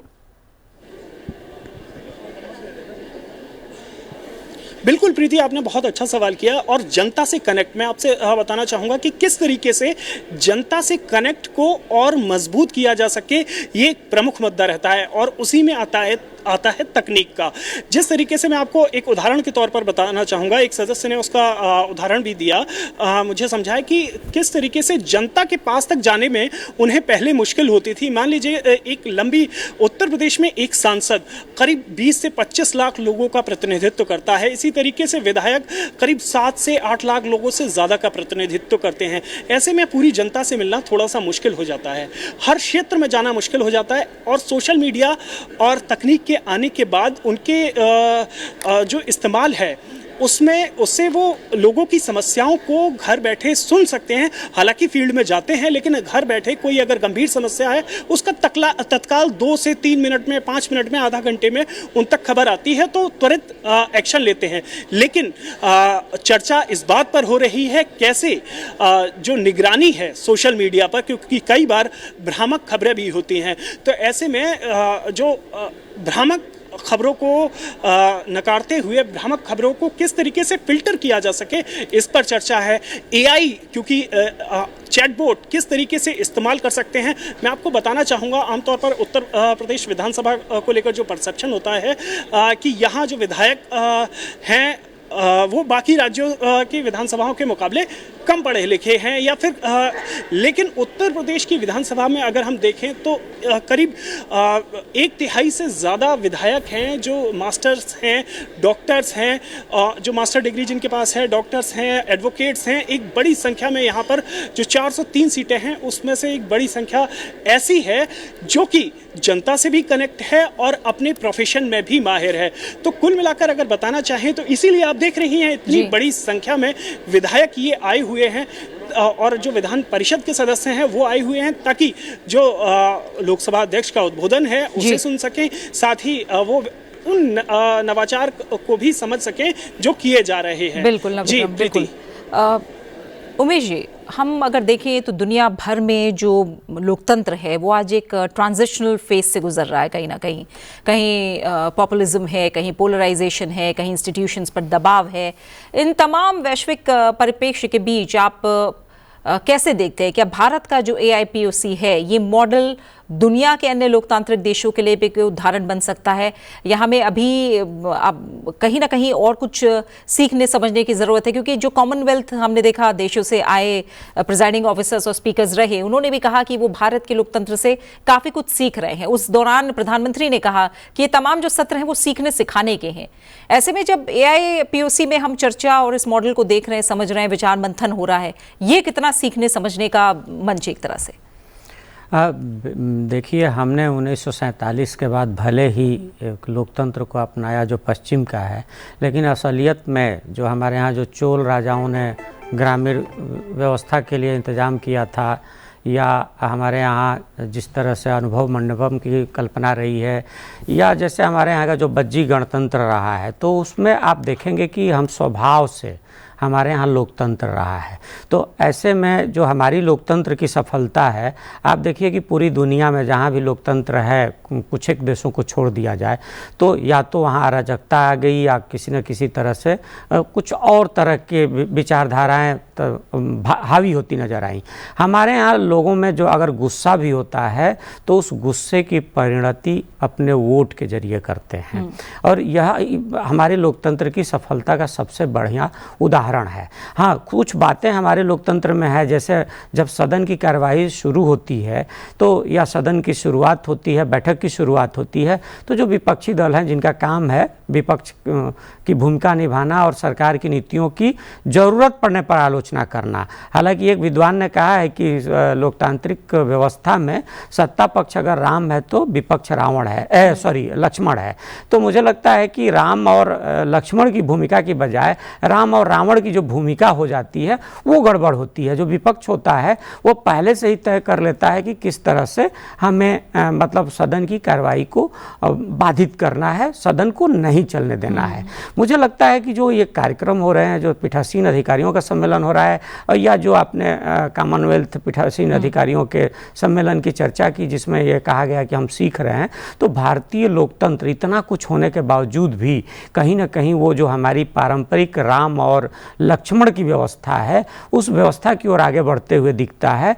तो उसमें और ज़्यादा सुधार की गुंजाइश है, सुधार हमेशा होते रहना चाहिए। मुझे लगता है कि जो ये हमारे सम्मेलन हैं, खासतौर पर जो अभी लखनऊ में हो रहा है, ऐसे सम्मेलनों से ये उम्मीद बनती है कि जो हमारे लोकतंत्र में अभी भी कुछ कमियां रह गई हैं, जो खासतौर पर सदन चलाने के दौरान जो चुनौतियां होती हैं, जो विपक्ष यह तय करके आ जाता है कि सिर्फ हमें सदन को नहीं चलने देना है या चलाने देना है, उस व्यवस्था पर कहीं ना कहीं तार्किक ढंग से रोक लग सके और वो जनता के पक्ष में, डिलीवरी सिस्टम को बढ़ावा देने के पक्ष में कुछ और ज़्यादा प्रशिक्षित हो सके, कुछ और ज़्यादा उद्यत हो सके और ज़्यादा उद्यत हो सके। मुझे लगता है कि इस सम्मेलन से ये उम्मीद की जानी चाहिए। इसी ही नहीं बल्कि आने वाले और सारे सम्मेलनों से भी ऐसी ही उम्मीदें की जानी चाहिए। बिल्कुल। अक्कू जी, जो मैंने आउटकम को लेकर एक प्रश्न किया था कि AIPOC जैसे सम्मेलन, क्योंकि ये 86वां सम्मेलन है, लगातार इस तरह के मंथन हम देख रहे हैं और बार बार उन्हीं सत्रों को शामिल किया जाता है, उन्हीं विषयों को शामिल किया जाता है जो समय के हिसाब से ज़रूरत हो जिन पर मंथन करने की। और इस बार भी हम देख रहे हैं, चाहे वो अकाउंटेबिलिटी को लेकर बात हो, AI के इस्तेमाल को लेकर बात हो, और हमने देखा कि सोशल मीडिया और AI को लेकर ख़ास तौर से, क्योंकि ये हमारे लिए कहीं ना कहीं एफिशिएंसी तो बढ़ा ही रहे हैं, ट्रांसपेरेंसी तो बढ़ा ही रहे हैं, लेकिन अपने आप में चैलेंजेस भी बहुत हैं जो ये अपने साथ लेकर आ रहे हैं। ऐसे में इन विषयों पर और इनके चैलेंजेस पर खास तौर से विचार करना ये कितना अहम है? देखिए, चैलेंजेस तो हमेशा रहेंगे और रहे हैं। अभी भी हमारा इतने वर्षों बाद, लगभग 8 दशक हो रहे हैं हमारे देश के लोकतंत्र के, और अभी भी हमारे यहाँ बहुत सारी ऐसी प्रक्रियाएं जो विधायिका के अंतर्गत आती हैं, जिसमें कभी बहिर्गमन हो जाता है, कभी विरोध हो जाता है, और टाइम बर्बाद बहुत सारा होता है। तार्किक हो तो समझ में आता है, लेकिन क्यों नहीं कई बार कई चीजें सर्वसम्मति से हो पाती हैं, सहयोग से हो पाती हैं, सरोकार से हो पाती हैं, जो होना चाहिए। इन सम्मेलनों के बहाने जो अपडेटेड सम्मेलन होते हैं उसमें पुरानी या मूलभूत बातें भी शामिल हो जाती हैं, और लोगों को अगर आप उनको मजबूत करते हैं, जागरूक करते हैं, तो वो पुरानी बातें भी उनके लिए दिमाग में आती हैं और वो फिर उसमें सक्षम होते हैं कि आगे कुछ कर पाएँ। होता यही है कि जब आप ये तकनीकी के सम्मेलन करते हैं, तो हमें उनकी इच्छा होती है कि हम अंतर्राष्ट्रीय स्तर पर कहते हैं, क्या अन्य अन्य देशों में एआई का क्या हो रहा है, कैसे डिजिटल टूल अपनाए जा रहे हैं, ताकि बदलती परिस्थितियों में कहते हैं हम ढल सकें, कार्यों को कैसे सुव्यवस्थित कर सकें, या और पारदर्शिता को हम कैसे कर सकें। पारदर्शिता जितनी होगी तो वो तक कैसे होगी? पारदर्शिता का एकमात्र जो टूल है वो है प्रौद्योगिकी, और उसी के आधार पर विधायी प्रक्रियाओं और डेटा को नागरिकों तक पहुंचाया जा सकता है, और उसमें खुलापन आएगा। वो अपनी बात भी कह सकेंगे कि हमने कैसे क्या किया है। जहाँ तक लखनऊ की बात है, क्योंकि मैं खुद लखनऊ का हूँ और पहले आप करके वहाँ पूरी सब कुछ दुनिया चलती है। आज भी वो सभ्यता और तहजीब की बातें की जाती हैं, तो निश्चित रूप से वो जो लोगों में शिकायत रहती है हमारे जनप्रतिनिधियों से, वो भी शायद उनको दूर होगी। और क्यों? क्योंकि वहाँ जो उनको जिस तरीके का वातावरण मिलेगा, लोगों से जब मेल-जोल होगा, तो उनको एक अंदाजा होगा कि पहले आपका मतलब क्या होता है। लेकिन पहले आप विधानसभाओं में हो रहा है, उसी उत्तर प्रदेश की विधानसभा में नेवा ऐसी बातचीत अब सामान्य तौर पर अगर विधायक कर रहे हैं, तो ये अपने आप में बहुत बड़ी बात है। तकनीकी रूप से या पढ़ाई-लिखाई में भला ही हम लोग इतने ज़्यादा उत्तर प्रदेश में लोग आगे ना हो, लेकिन अब उन्होंने उसको स्वीकार कर लिया और उसको जानने समझने की कोशिश कर रहे हैं। और खुद सरकारें जो जैसे योगी जी की सरकार है वहाँ पर, और उन्होंने तकनीकी रूप से विधायकों को समृद्ध करने के काम में चाहे पक्ष-विपक्ष सबको आग्रह किया, और सब लोग खुल कर के सामने आए हैं। ये अपने आप में बहुत सुखद बात है। अब इस सम्मेलन से हासिल क्या होगा, ये सिर्फ लिखा-पढ़ी का सम्मेलन ना हो, हमें ये देखना होगा, और उनको कुछ टारगेट, मेरा मानना है कुछ टारगेट दिए जाने चाहिए, चाहे वो विधायक हों, सांसद हों और लोग हों, या अपने अधिकारी भी जो उससे जुड़े हुए हों, ताकि वो ये सुनिश्चित कर सकें कि यहाँ पे जो हम लोग सीख समझ रहे हैं या आगे हमें जो सीखने समझने की क्षमता हमें ग्रहण करनी है, वो पूरी तरीके से हो सके और काम आगे बढ़ सके। बिल्कुल। और उमेश जी, हम संघीय ढांचे की जब भारत में बात करते हैं तो भारत में केंद्र और राज्यों की विधानसभाओं की भूमिका अलग अलग है, हम जानते हैं, इसको समझते हैं।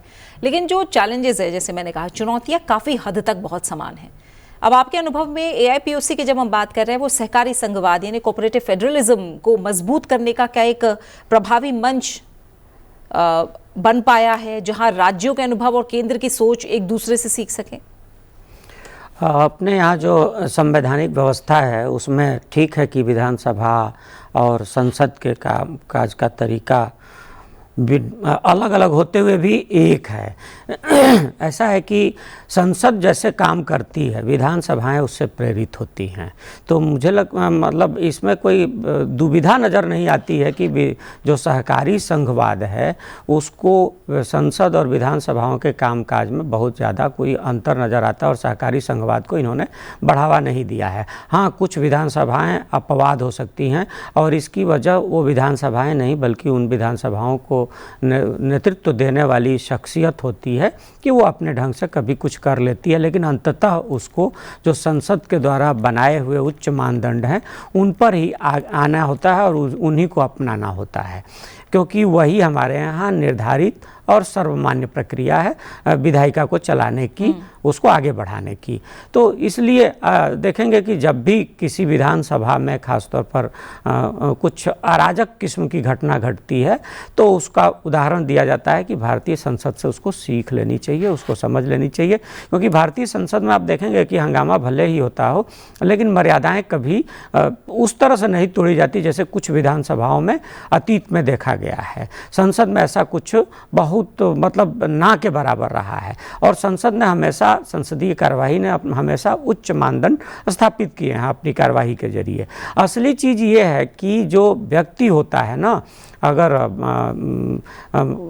बाबा साहब अम्बेडकर ने कहा था कि संविधान हमारा तभी अच्छा होगा जब उसको लागू करने वाले लोग अच्छे होंगे, और संविधान हमारा अच्छा होकर के भी बहुत अच्छा नहीं हो पाएगा जब उसको लागू करने वाले लोग अच्छे नहीं होंगे। यही बात विधानसभा और संसद की कार्रवाई पर भी लागू होती है कि अगर व्यक्ति अच्छे होंगे तो संसद और विधानसभा की जो रूल बुक है, जो उनकी परंपरा है, जो उनकी कार्रवाई का एक तरीका है, वो अपने आप में एक उच्च मानदंड वाला है और उस मानदंड को पालन करेंगे। तो व्यक्ति अच्छा होगा तो उन मानदंडों का पालन करेगा। ये जो पीठासीन अधिकारियों के जो सम्मेलन हो रहे हैं या होते रहे हैं, उनकी प्राइम भूमिका, जो प्राथमिक भूमिका यही होती है कि व्यक्तियों को, शख्सियतों को अच्छा बनाना और उच्च मानदंडों की ओर प्रेरित करना होता है, अच्छे कदम उठाने के लिए प्रेरित करना होता है, संवैधानिक व्यवस्था को मानने और स्वीकार करने और उसको लागू करने के लिए प्रेरित करना होता है। और लगातार ऐसी बैठकों से ऐसी सोच तो विकसित होती ही है, क्योंकि क्या है कि इसी को सेंसिटाइजेशन कहते हैं, जो संजीदाकरण करना है।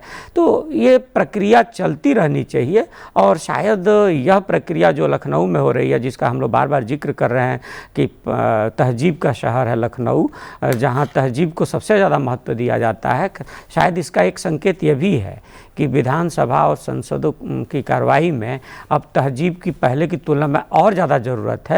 और लखनऊ से यही पाठ लेकर के, यही पाठ सीख करके, यही संदेश लेकर के सांसद और विधायक अपनी अपनी विधानसभाओं की ओर जाएं, अपने अपने सीटों की ओर जाएं, अपने अपने संसद के कार्रवाइयों की ओर जाएं।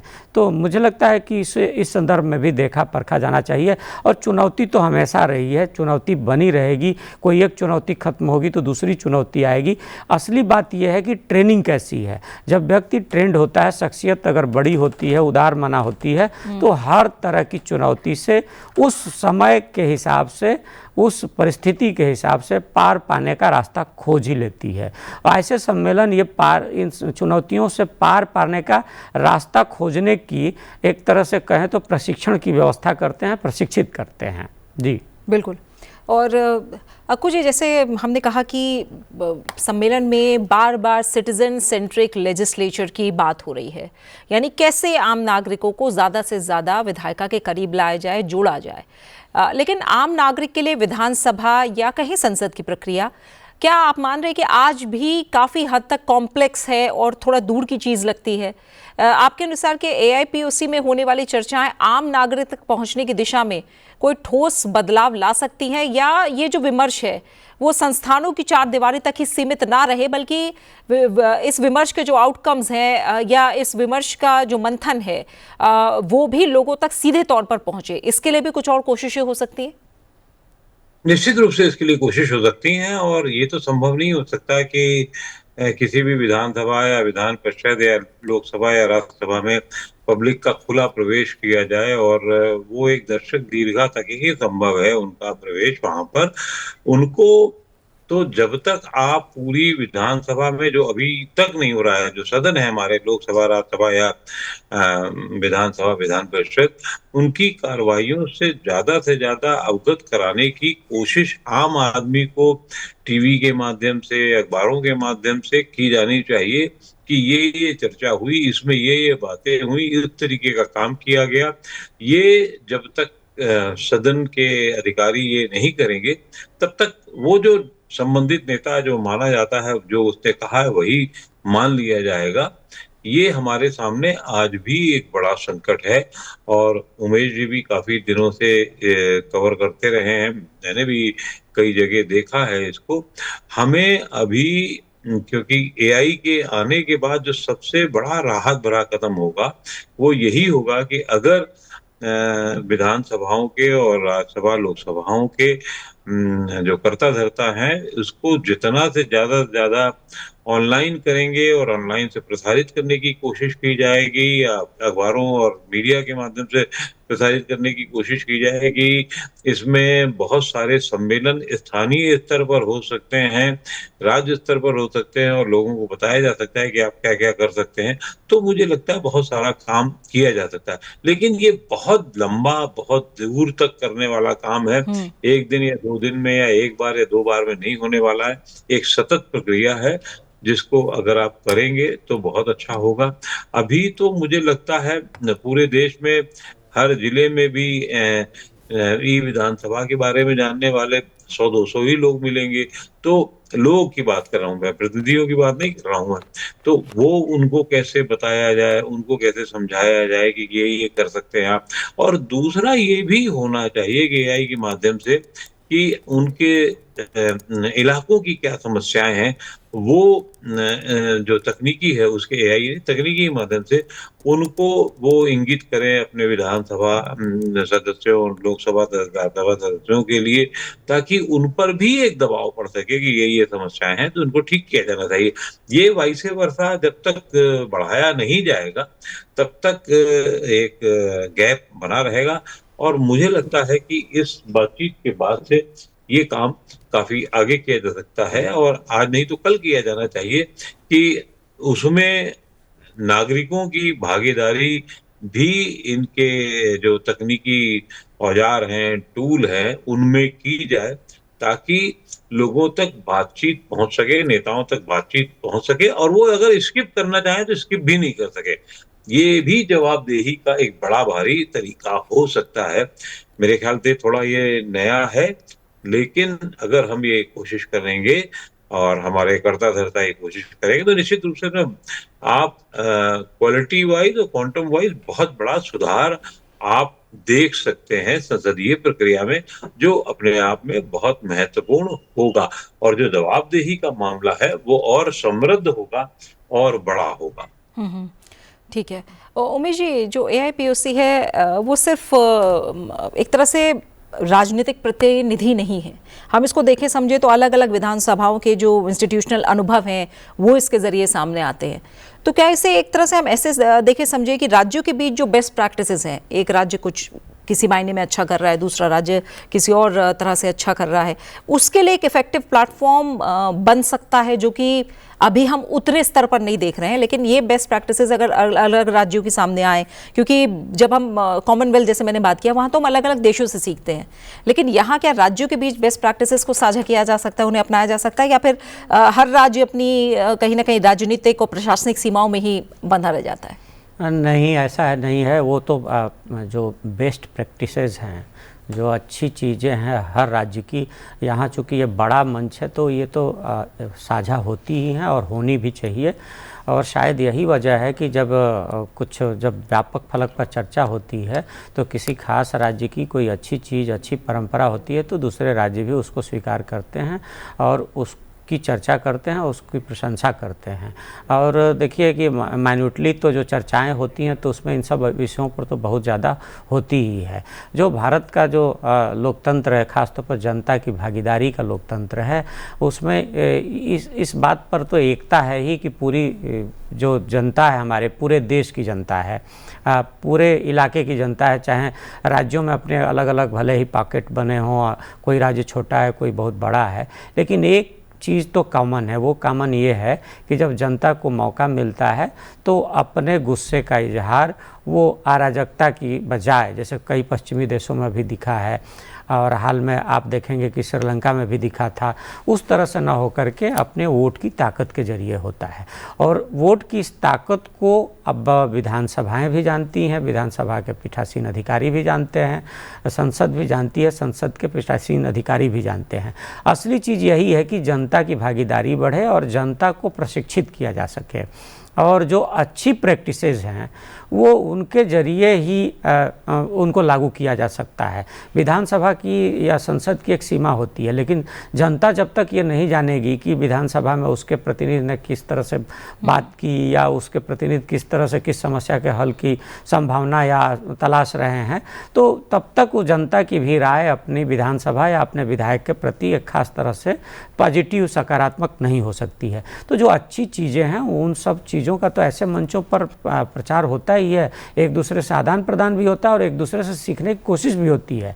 और सिर्फ पीठासीन अधिकारियों का ही सम्मेलन नहीं, ऐसे हर सम्मेलन में ऐसा होता है कि हम एक दूसरे की अच्छी चीज़ों से सीखते हैं और जो अपने अनुभव से कुछ चीज़ें खराब नज़र आती हैं, कुछ कड़वे अनुभव होते हैं, उनसे दूर रहने की दूसरों को भी सलाह देते हैं। तो निश्चित तौर पर एक जो हम साझा लोकतंत्र की बात करते हैं, सहकारी संघवाद की बात करते हैं, उस सहकारी संघवाद में लेन देन पर ही, खासतौर पर विचारों के लेन देन पर तो बात टिकी हुई ही है। जो संसद की अच्छी प्रैक्टिस होती है उसको विधानसभाओं के लिए प्रेरित माना जाता है, उत्प्रेरक माना जाता है, प्रेरणा पाई जाती है और हर विधानसभा से अपेक्षा की जाती है कि संसद के जो उच्च मानदंड है, संसद की कार्रवाई चलाने के जो बेहतरीन तरीके हैं, उसका हर विधानसभा पालन करे, उसका अनुकरण करे। तो ये वाइस वर्सा भी हो सकता है, विधानसभाओं की भी अच्छी प्रैक्टिसेस को लेकर के संसद में भी कई बार चीज़ें होती हैं। और आपने देखा होगा जब आप इसी संसद के परिसर में बैठी हैं और जब संसद की कार्रवाई चलती है और अगर कोई बड़ा नेता जो किसी राज्य का मुख्यमंत्री रहा होता है, विधानसभा का अध्यक्ष रह चुका होता है, और वो जब संसद में किसी सदन का सदस्य होता है और उसकी ओर से कोई गड़बड़ी होती है, कोई हल्कापन दिखता है, तो पीठ की ओर से उसे टोका जाता है कि आप तो भाई खुद अध्यक्ष रहे हैं या खुद मुख्यमंत्री रहे हैं या खुद अपनी पार्टी के अध्यक्ष हैं। तो कहीं ना कहीं एक नैतिक बंधन बांधने की कोशिश होती है। और ये क्या है कि संसद या विधानसभा सिर्फ रूल बुक या परंपरा से ही नहीं चलती, नैतिकता से भी चलती है। और हर युग के हर काल की सापेक्ष अपनी अपनी नैतिकताएं होती हैं, अपनी अपनी नैतिकता विकसित होती है, अपनी आचार संहिता विकसित होती है।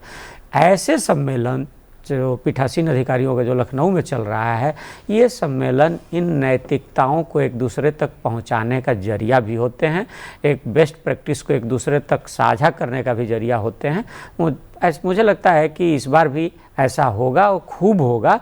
और जो हमारे विधायक हैं, हमारे सांसद हैं, वो इस बैठक के बाद जो 3 दिनों तक चलनी है, उसके बाद कुछ ताजगी लेकर के, कुछ ताजगी भरा झोंका लेकर के अपने अपने विधानसभाओं की ओर, अपनी अपनी सीटों की ओर, अपने कार्य क्षेत्र की ओर लौटेंगे। और जब संसद में या विधानसभा में बैठेंगे तो अपने इन अनुभवों के जरिए जनता को, उस जनता को जिसने उसको चुन करके संसद या लोकसभा में या विधानसभा में भेजा है, उनके प्रति कहीं ज़्यादा जवाबदेह होंगे, कहीं ज़्यादा डिलीवरी कर पाएंगे और कहीं ज़्यादा उम्मीदों के केंद्र बन पाएंगे। और अक्कू जी, थोड़ा सा देखें तो भारत में हम जानते हैं कि सबसे बड़ा लोकतंत्र, सबसे पुराना लोकतंत्र, सबसे मजबूत लोकतंत्र माना जाता है हमारे देश को। लेकिन अभी भी कहीं ना कहीं हम देखते हैं रिफॉर्म्स की बात हो रही है, बहुत तेज़ी से वो रिफॉर्म्स लागू भी हो रहे हैं, लेकिन संस्थागत सुधार की जो प्रक्रिया है कहीं ना कहीं तमाम नियमों की वजह से वो धीमी भी हो जाती है। बहुत सारे चीज़ें हैं जो इसमें भूमिका निभाते हैं, इसलिए ये कहीं ना कहीं संस्थागत सुधार, कभी कभी इनकी रफ्तार हमें धीमी देखने को मिलती है। ऐसे में एक तरह से देखें तो विचार विमर्श का एक मंच AIPOC, लेकिन अब समय आ गया है क्या कि जो सुझाव हों उन्हें समयबद्ध तरीके से लागू किया जाए। जो फ्रेमवर्क हैं, इसके लिए कोई फ्रेमवर्क बनाया जाए ताकि एक निश्चित समय तय हो और वो सुधार लागू किए जाएं और उसका अपडेट हो कि क्या हो रहा है। बिल्कुल सही कह रही हैं कि आप, जब तक मुझे लगता है कि जब नियम हैं, कानून हैं, प्रक्रियाएं हैं, लेकिन ईमानदारी कितनी है, कितनी हमारी इच्छा शक्ति है, ज़्यादा ध्यान इस पर दिया जाना चाहिए और उसकी मॉनिटरिंग की जानी चाहिए। जैसे अफसरों की मॉनिटरिंग होती है, वैसे ही विधायकों, सांसदों की मॉनिटरिंग हो। और उसके लिए बीच बीच में कुछ गैर सरकारी संगठन उसके बारे में रिपोर्ट देते रहते हैं कि इन्होंने इतने सवाल दिए, इतने प्रेजेंस हुए, इतनी बार आए गए लोकसभा, विधानसभा, राज्यसभा में। लेकिन उन सबसे ज्यादा उन्होंने क्या, अब ये दिन निश्चित रूप से आ गए, सम्मेलन के माध्यम से भी आ गए, और यहाँ से ये बात उठनी चाहिए कि उन्होंने जनता के हित के लिए क्या क्या काम किए हैं। आप जब ये काम करने की बात करने लगेंगे, नियत साफ होने लगेगी, कुछ करने की इच्छा होगी, और उन सांसदों पर या विधायकों पर दबाव होगा, तब निश्चित रूप से इन सम्मेलनों का और भी फायदा होगा। आपके अगर नियत नहीं होगी और नियत को उनकी प्रोत्साहित नहीं हो सकी इन सम्मेलनों के माध्यम से या किसी भी माध्यम से, तो वो एक दूसरी चीज में चीजें भटक जाएंगी। आज जरूरत इस बात की है कि भ्रष्टाचार रहित सिस्टम एक डेवलप किया जाए, और वो नीचे से लेके ऊपर तक हो, जो सिर्फ इस बात को लेकर के कह करके खारिज ना किया जाए कि अरे ये तो सिस्टम में है। तो वो आप, अगर आप में इच्छा शक्ति होगी तो उससे एक सबसे बड़ा फायदा होगा, जो देश की लोकतंत्र की प्रणाली जो है जितनी महंगी होती जा रही है वो कम होगी, और उसके साथ साथ जो इस सरकार का मूल ध्येय है कि जितना पैसा जैसा भी है जो जनता के लिए जा रहा है वो 100% पहुंचे, उसमें बहुत सारे काम होंगे। सरकार की कई नीतियां अगर विधायक और सांसद बहुत सजग रहें तो निश्चित रूप से वो बहुत अच्छे से लागू हो सकती हैं। लेकिन ये सजगता में कमी में, इसमें निश्चित रूप से इन तरह की बातों की चर्चा होनी चाहिए, और होगी भी, और होती रही भी जी है। अक्कू जी, और सीधी तस्वीरें अब हम देख पा रहे हैं। आज औपचारिक उद्घाटन AIPOC का लखनऊ, उत्तर प्रदेश, और उत्तर प्रदेश विधानसभा मेजबानी इस बार AIPOC की कर रही है। तमाम अहम सत्र और सीधी तस्वीरें अब हम देख पा रहे हैं। लोकसभा अध्यक्ष ओम बिरला, साथ ही उत्तर प्रदेश की राज्यपाल आनंदीबेन पटेल, ये सीधी तस्वीरें आप उत्तर प्रदेश विधानसभा से देख पा रहे हैं।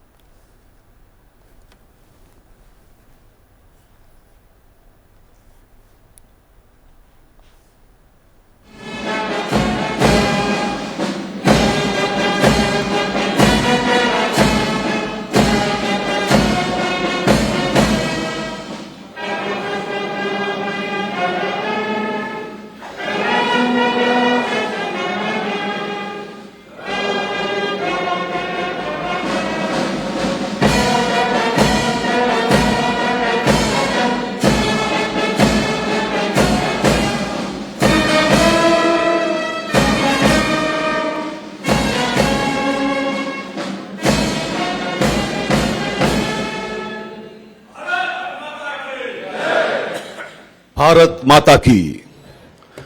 भारत के विधायी निकायों के पीठासीन अधिकारियों के 86वें सम्मेलन में देश भर से पधारे अतिथियों का उत्तर प्रदेश की राजधानी लखनऊ में स्वागत और अभिनंदन। सनातन परंपरा का पालन करते हुए सर्वप्रथम दीप प्रज्वलन मैं अनुरोध करता हूं उत्तर प्रदेश की माननीय राज्यपाल श्रीमती आनंदीबेन पटेल जी से, माननीय अध्यक्ष लोकसभा श्री ओम बिरला जी से, माननीय उपसभापति राज्यसभा श्री हरिवंश जी से, माननीय सभापति उत्तर प्रदेश विधान परिषद श्री कुंवर मानवेंद्र सिंह जी, माननीय अध्यक्ष विधानसभा उत्तर प्रदेश श्री सतीश महाना जी, माननीय नेता प्रतिपक्ष श्री माता प्रसाद पांडे जी से। We heartily welcome all the dignitaries who have come all the way to Lucknow to participate in All India 86 Presiding Officers Conference. We start the inaugural session. The dignitaries on dais are lighting the lamp, the light of hope and strength. हम सौभाग्यशाली हैं कि लखनऊ को चौथी बार अखिल भारतीय पीठासीन अधिकारी सम्मेलन यहां पर आयोजित हो रहा है। सभी गणमान्य अतिथि मंच की ओर बढ़ रहे हैं। लखनऊ धन्य है, पूरे देश के विभिन्न प्रांतों के पीठासीन अधिकारी लखनऊ में उपस्थित हैं और 3 दिवसीय यह कार्यक्रम, यह सम्मेलन, उसका आज उद्घाटन हो रहा है।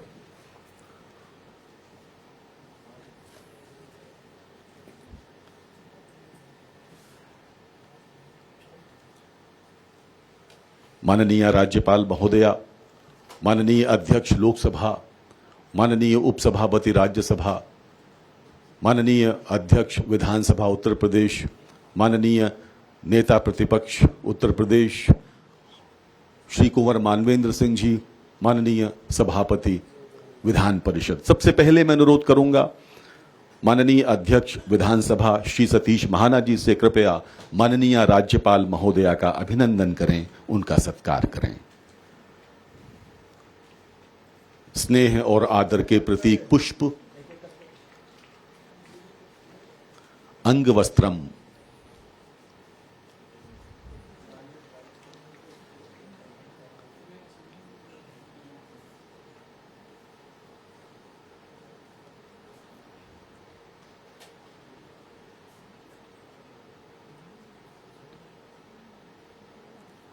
अतिथियों का स्वागत सनातन परंपरा की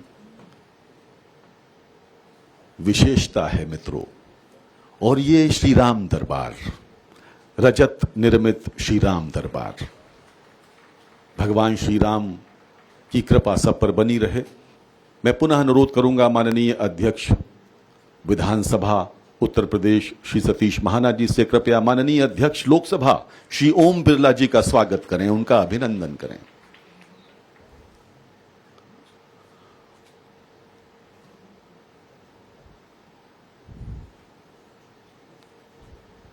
लखनऊ के लिए आज का ये दिन ऐतिहासिक है, जब उत्तर प्रदेश की राजधानी में स्वयं लोकसभा अध्यक्ष महोदय पधारे हैं।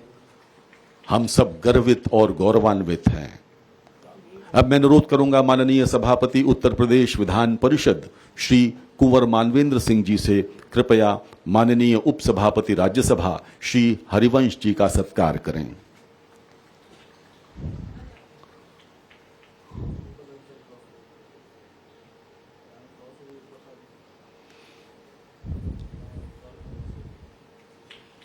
उत्तर प्रदेश के माननीय मंत्री श्री असीम अरुण जी से अनुरोध है, कृपया सभापति उत्तर प्रदेश विधान परिषद श्री कुंवर मानवेंद्र सिंह जी का सत्कार करें।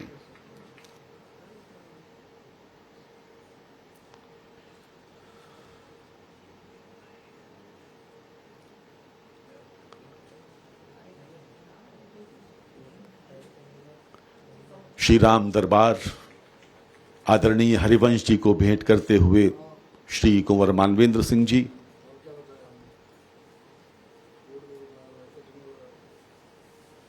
श्री असीम अरुण जी से अनुरोध है, कृपया माननीय सभापति उत्तर प्रदेश विधान परिषद का सत्कार करें।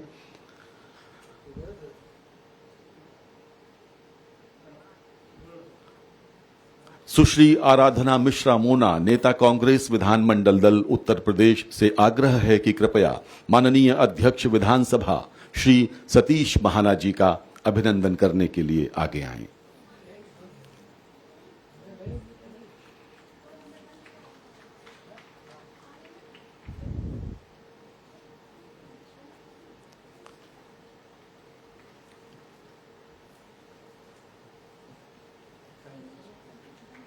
उत्तर प्रदेश के माननीय मंत्री श्री संदीप सिंह जी से अनुरोध है, कृपया माननीय नेता प्रतिपक्ष श्री माता प्रसाद पांडे जी का सत्कार करें, उनका अभिनंदन करें।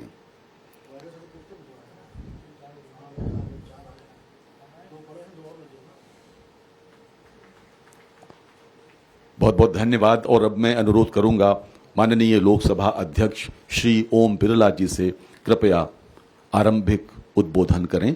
आदरणीय अध्यक्ष महोदय।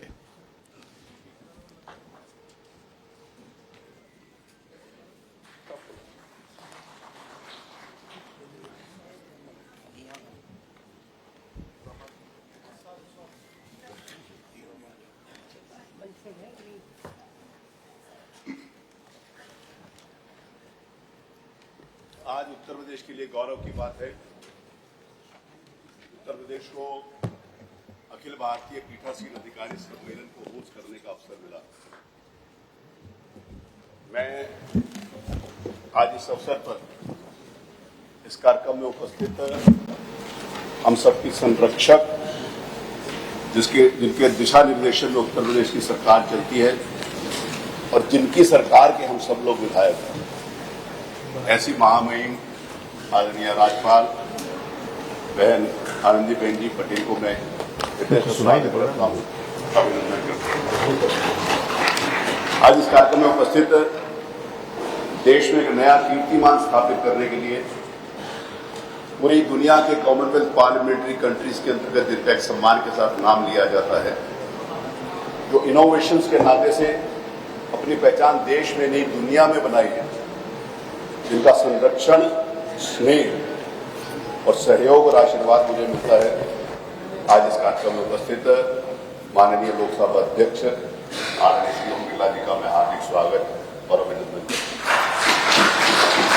अपने ज्ञान के लिए, अपनी योग्यता के लिए उनका जो प्रकाश पत्रकारिता के रूप में इस देश को मिला, आज देश में राज्यसभा के उपसभापति के नाते से जिनका मार्गदर्शन हम सबको मिलता है, ऐसे हम सबके लिए बहुत ही आदरणीय श्री हरवंश जी का मैं हार्दिक स्वागत और अभिनंदन करता हूं। उत्तर प्रदेश विधानसभा के विधान परिषद के सम्मानित सभापति आदरणीय कुंवर मानवेंद्र सिंह जी का, जिनका एक बहुत बड़ा राजनीतिक इतिहास है, उनका मैं हार्दिक स्वागत और अभिनंदन करता हूं। इस कार्यक्रम में उपस्थित उत्तर प्रदेश की विधानसभा को जिन्होंने 2 बार सुशोभित किया, जिनका विधायी अनुभव से हम सब लोगों को सीखने को मिलता है। विशेष रूप से मैं इस बात को बड़े गर्व के साथ कहता हूं कि मैंने बहुत कुछ सीखा उस शख्सियत से जो 2 बार इस कुर्सी के ऊपर बैठकर विधानसभा अध्यक्ष के रूप में जिनका मार्गदर्शन मिला, और आज नेता प्रतिपक्ष के रूप में आदरणीय माता प्रसाद जी पांडे जी का मैं हार्दिक अभिनंदन स्वागत है। ये हम सबके लिए सौभाग्य की बात है कि उत्तर प्रदेश को इस समय होस्ट करने की बात हुई 86वां अखिल भारतीय पीठासीन अधिकारी सम्मेलन। प्राय पूरे देश में हर स्टेट इसको चाहता है कि उनके स्टेट को ये मिले, और 15-20 साल बाद इसका नंबर आता है। उत्तर प्रदेश ने इसको 2015 में माननीय माता प्रसाद पांडे जी ने इसको होस्ट किया था, और उसके बाद अभी हमारा नंबर नहीं था। बहुत सारे हमारे सम्मानित अध्यक्ष स्पीकर पूरे देश भर से बैठे हुए, मैं उनके प्रति क्षमा के साथ ये बात कहना चाहता हूं कि मेरे आग्रह को माननीय लोकसभा स्पीकर साहब ने स्वीकार किया और हमारे को आउट ऑफ टर्न ये अवसर दिया कि हम सारे स्पीकर साहब सम्मान करने का स्वागत। मैं सभी माननीय पीठासीन अधिकारी, honourable speakers, honourable deputy speakers, honourable chairman, honourable deputy chairman और उनके साथ आए हुए सभी सचिव और सभी पूरे डेलीगेट्स का मैं हृदय से स्वागत और अभिनंदन करता हूं। उत्तर प्रदेश की एक विरासत बहुत आदिकाल से, उत्तर प्रदेश की संस्कृति, यहाँ के संस्कार, यहाँ का समर्पण, यहाँ की सेवा, यहाँ का संकल्प, यहाँ का सौंदर्य, ये सारी चीजें जिससे हम मिला लेते हैं तो उत्तर प्रदेश बनता है। उत्तर प्रदेश के इस नए स्वरूप को, एडवांटेज यूपी को देखने के लिए जिस प्रकार से हमारे मुख्यमंत्री आदरणीय योगी आदित्यनाथ जी ने विगत 9 वर्षों के अंतर्गत काम किया है, उससे उत्तर प्रदेश का परसेप्शन बदला है, उत्तर प्रदेश की एक छवि बदली। 18वीं विधानसभा में जिसमें सारे सदस्य 403 सदस्यों की जिसमें मैं बात करता हूं, तो ये योग्य सदस्य जिस समय राजनीतिक क्षेत्र के अंतर्गत मैं इस बात को कभी कभी मनोविरोध में भी कहता हूं, कभी कभी वास्तविकता भी कहता हूं कि राजनीति में हमेशा बहुत बड़े बड़े स्टॉलवर्ड्स रहे। आजादी के बाद से लेकर आज तक बहुत बड़े बड़े नेता रहे जिन्होंने देश के लिए समर्पण के साथ काम किया, राजनीतिक क्षेत्र में जिन्होंने देश को एक दिशा दी, क्या वो किसी भी राजनीतिक दलों से लोग आए। कोई भी ऐसा व्यक्ति नहीं है जो किसी राजनीतिक दल से ना, लेकिन उनके उस गौरव को, उसके गौरव गाथा को ना पहचान करके एक नेगेटिव परसेप्शन देने का काम विगत कई दशकों के अंतर्गत किया। उस नेगेटिव परसेप्शन के कारण एक मैसेज गया, या घर में कोई पढ़ा लिखा लड़का है तो डॉक्टर बनेगा, इंजीनियर बनेगा, जो सबसे नालायक है वो नेता बनेगा। लेकिन आज मैं इस बात को कहता हूं कि जिसको सब कुछ नहीं आता वो नेता नहीं बन सकता, जिसको सब कुछ आता है वही नेता बन सकता है। जिसको सब कुछ आता है वही समाज को लीड करते हैं। हमारे पास डॉक्टर्स हैं, हमारे पास इंजीनियर्स हैं, हमारे पास पीएचडी है, हमारे पास रिटायर्ड आईएएस आईपीएस, हमारे पास गांव में काम करने वाले के किसान है जिसको जमीन की हकीकत मालूम है, हमारे पास वो सफाई मजदूर भी विधायक बनकर आता है जिसको ये पता होता है कि किस प्रकार से पीड़ा के समाज के गंदगी को हटाने का काम करते हैं। और हजारों और लाखों लोगों पर नेतृत्व करते हुए जो इस विधानसभा के सदस्य बनते हैं वही समाज को दिशा देते हैं। उन्हीं की समाज के प्रति जिम्मेवारी है, उन्हीं की समाज के प्रति जवाबदेही। आज इन्हीं सब बातों को लेकर आज जो माननीय लोकसभा अध्यक्ष जी ने हम सब लोगों को ये अवसर दिया कि हम जिन टॉपिक्स के ऊपर चर्चा करेंगे, वो सबसे महत्वपूर्ण टॉपिक है कि विधायिका की जनता के प्रति जो दायित्व है, जिम्मेवारी है। हमारे को संविधान में बहुत सारे अधिकार दिए। हमारा देश संविधान से चलता है। संविधान के अनुरूप हम सब लोगों की बाध्यता है उसका आदर करें, सम्मान करें और संविधान के एक एक शब्द के अनुरूप अपने जीवन में उसका आचरण करें। और संविधान ने विधायिका को यह अवसर दिया है कि जनता के प्रति जवाबदेही विधायिका, क्योंकि जिस समय समाज के अंतर्गत किसी भी प्रकार का प्लस या माइनस होता है तो किसको रिस्पॉन्सिबल कहते हैं, who is responsible for that, इसके प्रति जवाबदेही होती है। अच्छा हो तो खराब हो वो विधायिका की होती है। और विधायिका में लोग जो चुनकर आते हैं संविधान के अंतर्गत अपने अपने क्षेत्रों के अंतर्गत अपनी अपनी उस जिम्मेवारी को करते हैं। न्यायपालिका, कार्यपालिका, विधायिका, पत्रकारिता, सबकी अपनी अपनी सीमाएं हैं। उन सीमाओं में रहकर हम कैसे समाज का भला कर सकते हैं। कभी कभी मैं अपने माननीय विधायकों को कहता हूं कि हमारे को सिपाही का भी काम नहीं करना, पुलिस कमिश्नर का भी काम नहीं, हमारे को एक लेखपाल भी काम नहीं करना, डीएम का भी। लेकिन उनको भी कहता हूं कि जो विधायकों ने काम करना है वो उन्होंने नहीं करना, और जो उन्होंने करना है वो उन्होंने नहीं करना। सबकी सीमाएं तय हैं और सबका परस्पर सहयोग, आदर और सम्मान से ही लोकतंत्र चलेगा। और परस्पर सहयोग और आदर और सम्मान के साथ ही सारी व्यवस्थाएं चलेंगी। और जिस समय वो व्यवस्थाएं आगे होंगी फिर हम उन ऊंचाइयों के ऊपर पहुंचेंगे जहां पर हमारे देश ने समितियों को, संस्थाओं को, सभाओं को महत्व दिया था।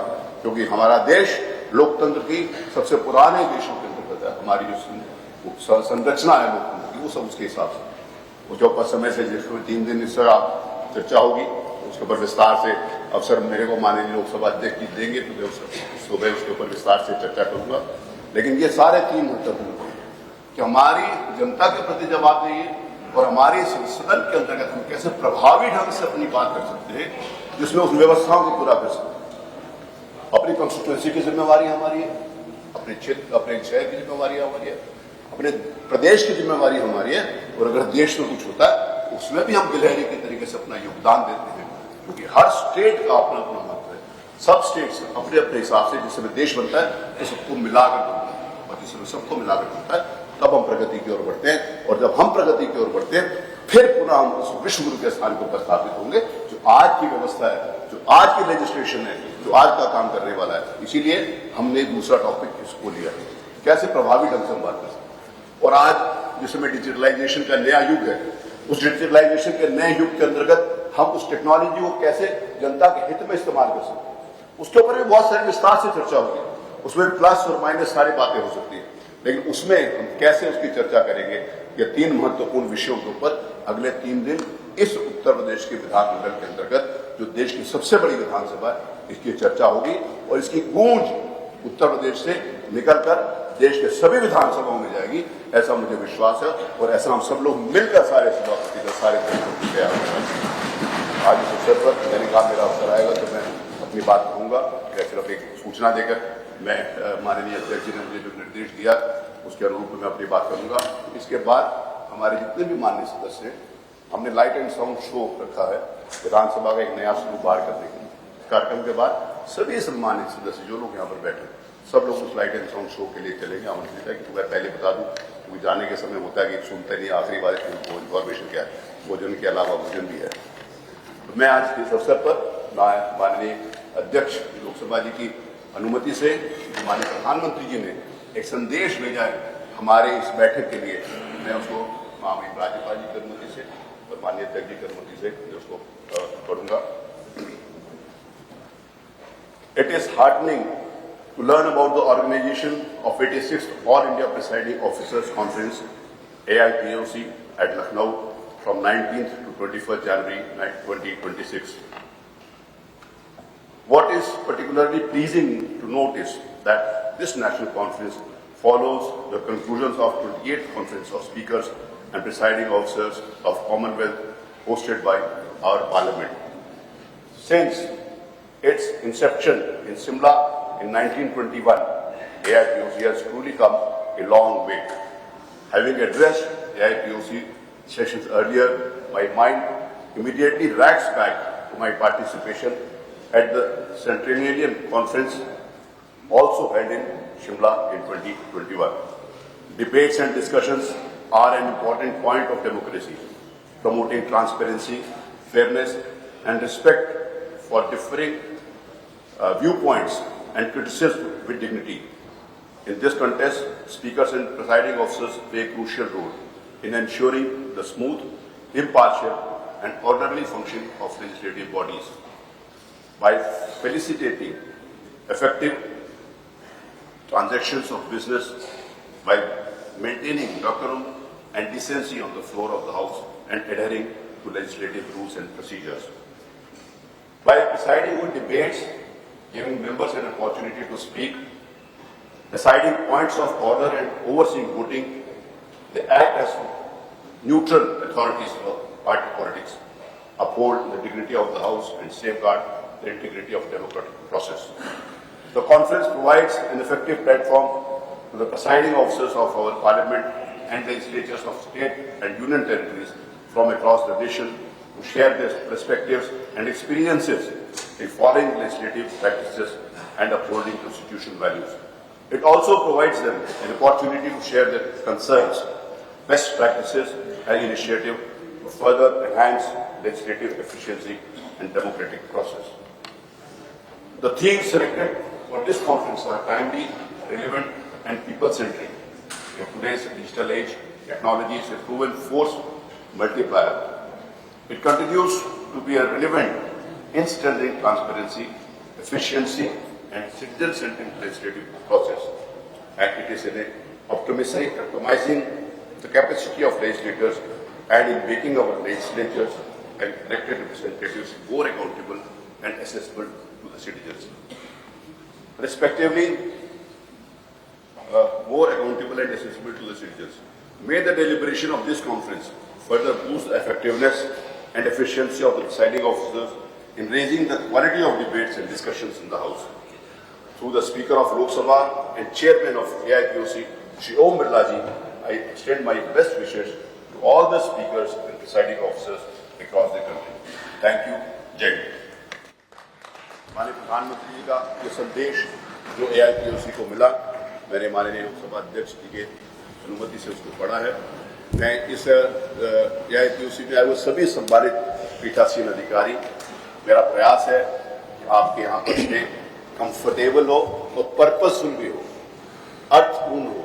सिर्फ हम लोग बैठकों में जाते हैं पूरे देश के अंतर्गत, बहुत महत्वपूर्ण डिबेट्स होती हैं और उन डिबेट्स के माध्यम से हम अपने विधानसभा में अपने लेजिस्लेशन के अंतर्गत उसको कैसे लागू कर सकते हैं, ये महत्वपूर्ण विषय होता है।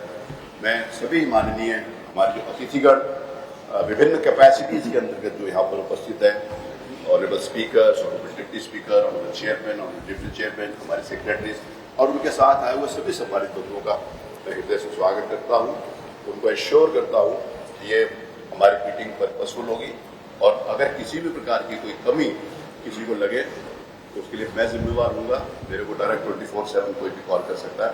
आपका स्टे अच्छा हो और यहाँ पर आप अच्छी तरीके से लोकतांत्रिक व्यवस्थाओं के अंतर्गत एक प्रभावी चर्चा करके हम ये संदेश पूरे देश में ले जाएं, ऐसी मेरी इच्छा है और ऐसी मेरी शुभकामनाएं हैं। मैं पुनः महामहिम श्री राज्यपाल जी के प्रति हृदय से आभार व्यक्त करता हूँ और आदरणीय लोकसभा अध्यक्ष आदरणीय श्री ओम बिरला जी को, माननीय उपसभापति राज्यसभा, माननीय हमारे चेयरमैन काउंसिल, माननीय नेता प्रतिपक्ष आदरणीय माता प्रसाद जी पांडे जी के प्रति और आप सभी के प्रति हृदय से आभार व्यक्त करता हूँ। बहुत बहुत धन्यवाद। जय। धन्यवाद अध्यक्ष महोदय। वैदिक काल की सभा और समिति से लेकर आधुनिक काल की संसद और विधानसभा तक भारत में लोकतंत्र का गौरवशाली इतिहास रहा है। स्वयं का सतत आत्मावलोकन करते हुए उत्कृष्ट से उत्कृष्टतम की ओर अग्रसर भारत की संसदीय एवं लोकतांत्रिक व्यवस्था का महत्वपूर्ण अध्याय है अखिल भारतीय पीठासीन अधिकारियों का सम्मेलन। विरासत और विकास को साथ लेकर चलने वाला उत्तर प्रदेश आज अपने नए रूप में दुनिया के सामने है और देश का ग्रोथ इंजन बन चुका है। उत्तर प्रदेश कैसे बन रहा है सर्वोत्तम प्रदेश, आइए देखते हैं एक लघु फिल्म के माध्यम से। Ladies and gentlemen, Uttar Pradesh has reformed itself remarkably in last few years. It has become an example of good governance and able leadership. Its true sense, today UP is known as growth engine of India. Let's watch a small video film depicting the success story of Uttar Pradesh.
it is also the land of enlightened minds like Kabir Das, Tulsi Das, Surdas, and others.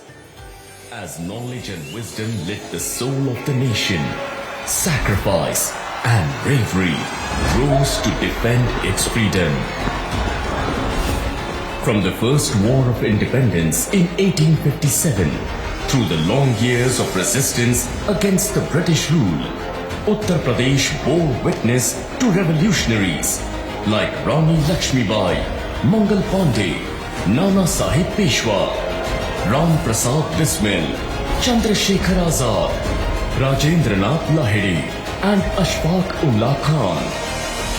And in a post-independence India, Uttar Pradesh became a cradle of excellence and craft, gifting the nation legendary vocalists like Girija Devi, Siddheshwari Devi, Pandit Channulal Mishra, whose mastery of Thumri, Dadra and Chaiti remains unparalleled, while the Banaras and Lucknow Gharanas popularized semi-classical forms. Maestros like Ustad Bismillah Khan and Pandit Ravi Shankar carried the richness of Indian music across the globe. UP is also the motherland of Kathak, where illustrious dancers like Pandit Lachu Maharaj, Pandit Shambhu Maharaj, and Pandit Birju Maharaj preserved and enriched this storytelling dance form across generations. Just as its artists wove tales with rhythm and grace, Uttar Pradesh's athletes have written history on the field, captivating the nation with their skill and spirit. Great sports icons like Major Dhyanchand, K.D. Singh Babu, Annu Rani, Lalit Upadhyay, Arunima Sinha, and Sudha Singh have all left their mark on the nation's sporting legacy. In space and science, astronaut Subhanshu Shukla and scientist Dr. Ritu Karithal have helped the state reach for the stars. This great state of fabled legends is also the state shaping the nation's leaders. Of the 15 prime ministers that have led India since 1947, 9 visionary leaders have been elected from this land, 3 of whom have also been members of the UP Vidhan Sabha. Historically, no other state has produced more prime ministers than Uttar Pradesh. जनप्रतिनिधि के रूप में देश की जनता का हमसे जो हमें दायित्व दिया है और हमसे जो अपेक्षा है उसको संभालते हुए हम आगे के लिए सोचें, जो है उसको कैसे अच्छा कर सके। अगर बुरा होता है तो उसमें सटीक टिप्पणी कैसे कर सके ताकि देश के नागरिकों का भी ज्ञानवर्धन हो।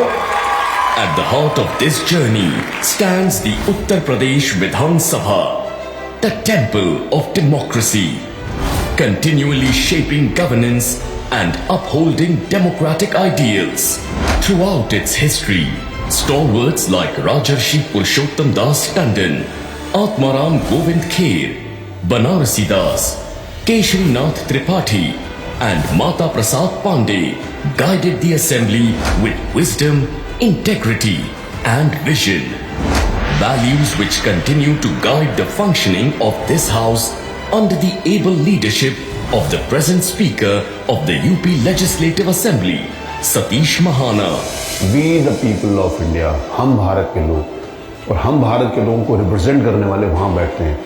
We the people of India, those who are representing Uttar Pradesh, 25 crore जनता के प्रतिनिधि के रूप में वहाँ पर बैठते हैं। जो कॉन्स्टिट्यूशन की पहली लाइन है कि ये लोग भारत के लोग हैं, जो भारत के लोगों को रिप्रेजेंट करते हैं, ये भारत के लोग हैं।